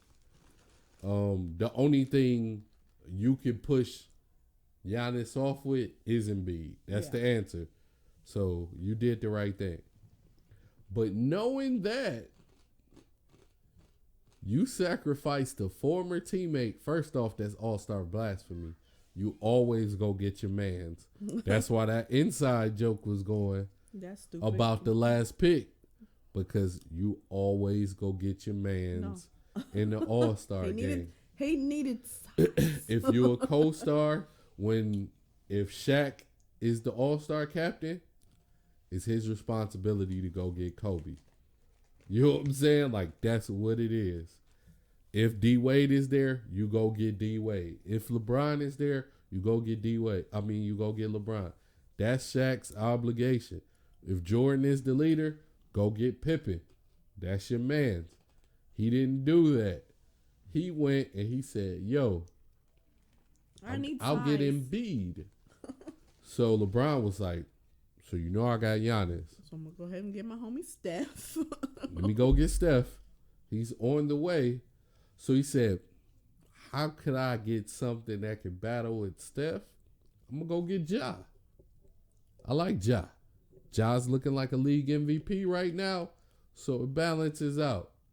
I'm like, all right, I'm leaning towards LeBron, but I see how you trying to counter his moves. So this is where you fall off at. LeBron said, I'm going to go get DeMar. DeMar been averaging damn near 40 above and below the rim. Right. So I know you went to go get Ja. Did you get Luka too? But I got taller Ja. You know what I'm saying? Like, that's what I did. So this is where he went left. He said, yo, I'm going to go get Jason Tatum. So It's not the same thing. Didn't LeBron get Luka too? It's not the same thing. He did get Luka. Dear God. See? So this is where it all the way falls off. Well, the next pick actually was Trae Young. He said, I'm going to take Trae. But still, we know Luka and Trae like to play together. But he stopped. He stopped following LeBron's lead. Because you know who LeBron got after DeMar? The 40-point bucket? He got the Joker. Yeah. And that's a 40-point bucket on its own. So now you got Trae Young. That's a lazy 40 bucket. You got Trae Young after he got the Joker. So now he got Giannis and the Joker in the post. And you got Embiid and a lot of guards. And he got Steph and DeMar running all over the place, acting like kids. Everywhere. And then let me see. What was the fifth pick? Oh, Buckets. Jimmy Buckets. Jimmy Bam. So that's their sixth man. So you got LeBron himself, Giannis, Steph. That trio loves to play with each other. I don't care if they report it or not. We watched that last All-Star game. He's like, here you go. Dunk it. I knew what it was when Giannis did the interview when he didn't know they was on their team. They said, Giannis, how do you feel about your All-Star team? He said, I was in the game. I didn't see it. What's our team? He's like, oh, we got Steph? They said, yo, it's Steph, LeBron, Chris Paul. He said, what? Who let that happen? That was his exact words. Who let that happen? We won. And they showed that ever since. And you know how Steph and Giannis play. They do. Steph is like a fucking kid in the candy store during All-Star games. But the rest of this is just ridiculous. Like, I give it to Durant's bench. That's his chance to survive. Because he got D-Book on the bench. He got Middleton. He got DeJounte. He got Cat. He got LaMelo. LeBron's bench is short. He's got what? Luka. He doesn't have fatty pants anymore because he got okay. Allen. So that's the one tall person he got. But other than that, is Luka, is Darius Garland, who is Luka's height, is Fred VanVleet. That's short. And Chris Paul. Short. But they all shoot. He got a lot and Donovan Mitchell. He got a lot of shooters. But you got to get rebounds. Yeah, he's probably going to always have one of the tall people in there at all times to rebound if necessary. Yeah. Like Team Durant, I'm pretty sure because of how intimidating that star lineup is, Embiid and Rudy Gobert or Embiid and Cat is going to get a lot of clock. Mm-hmm. Probably Cat, because Cat is more athletic than Rudy. No, he not. Rudy's not, more athletic. Yeah, probably more clock than Embiid.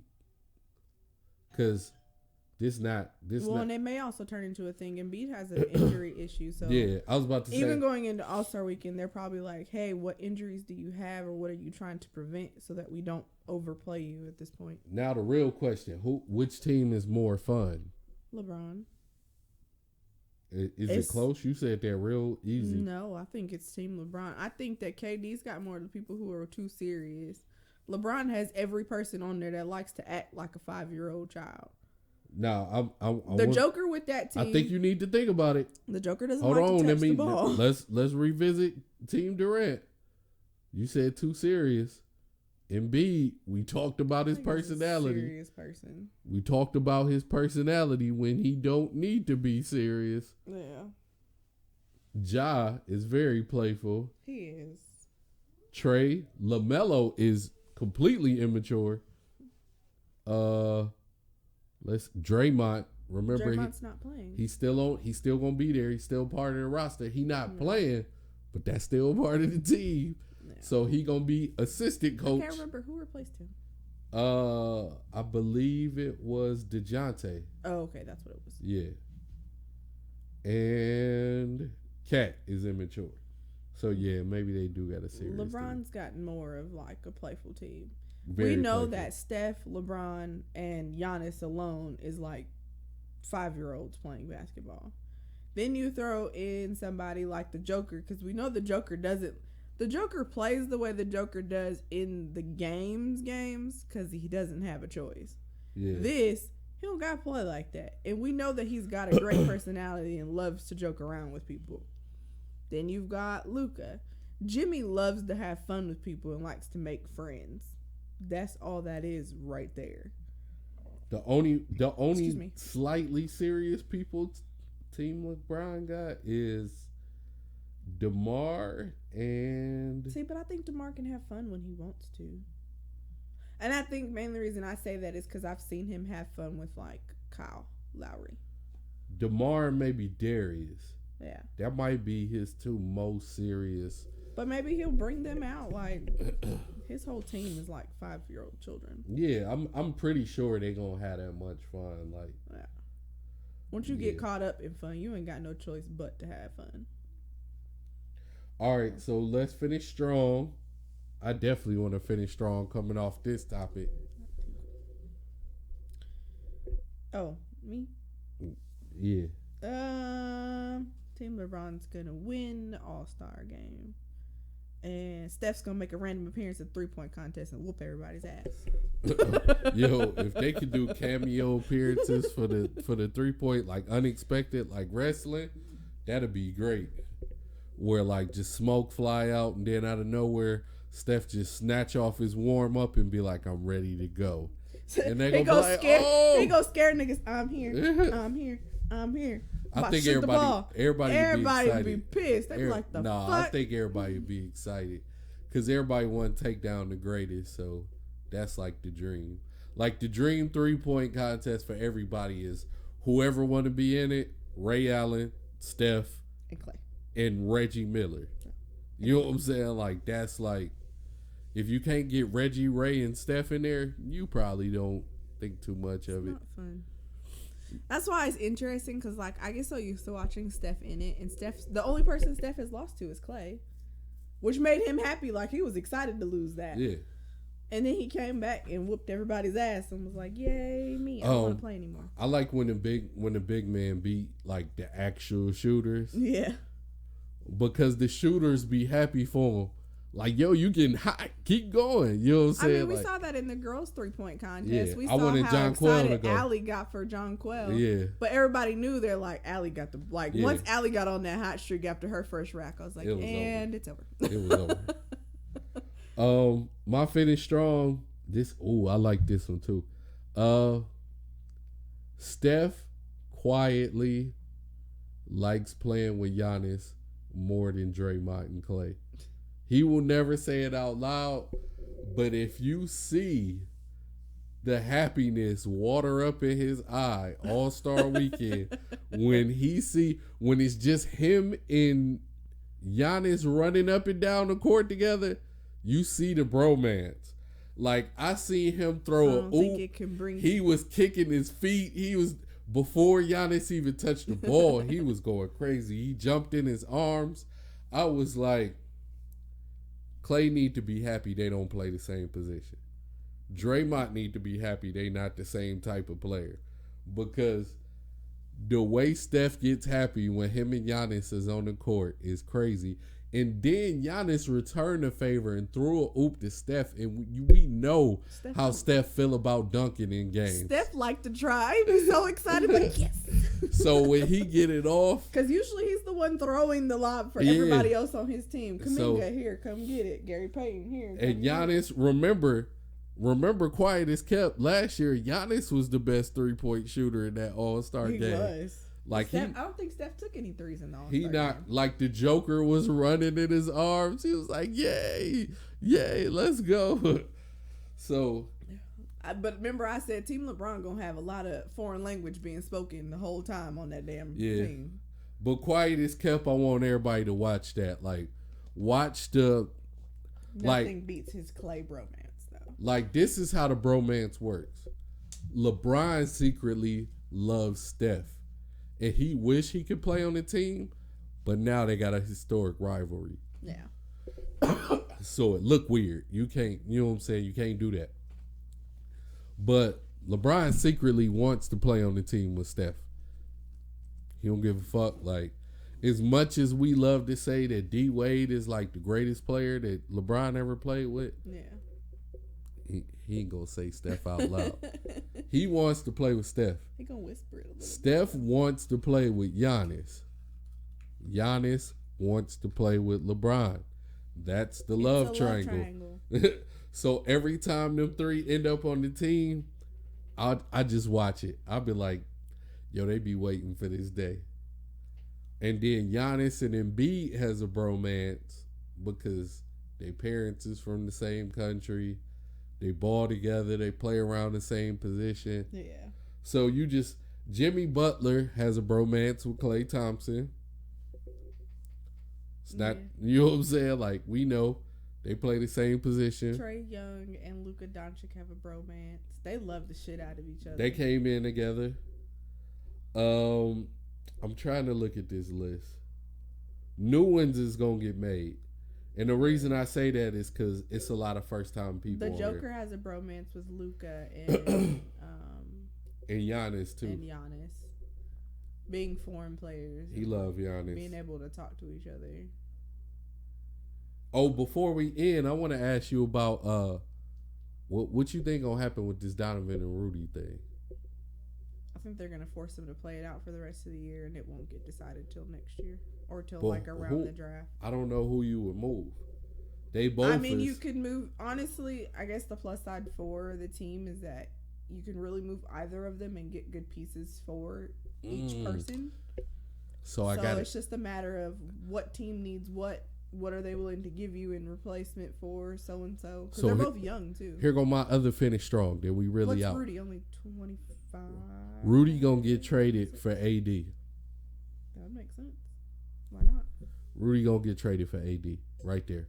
They probably gonna package AD and Russell and then get back Rudy, and they're gonna be cool with that. They did his MRI, by the way.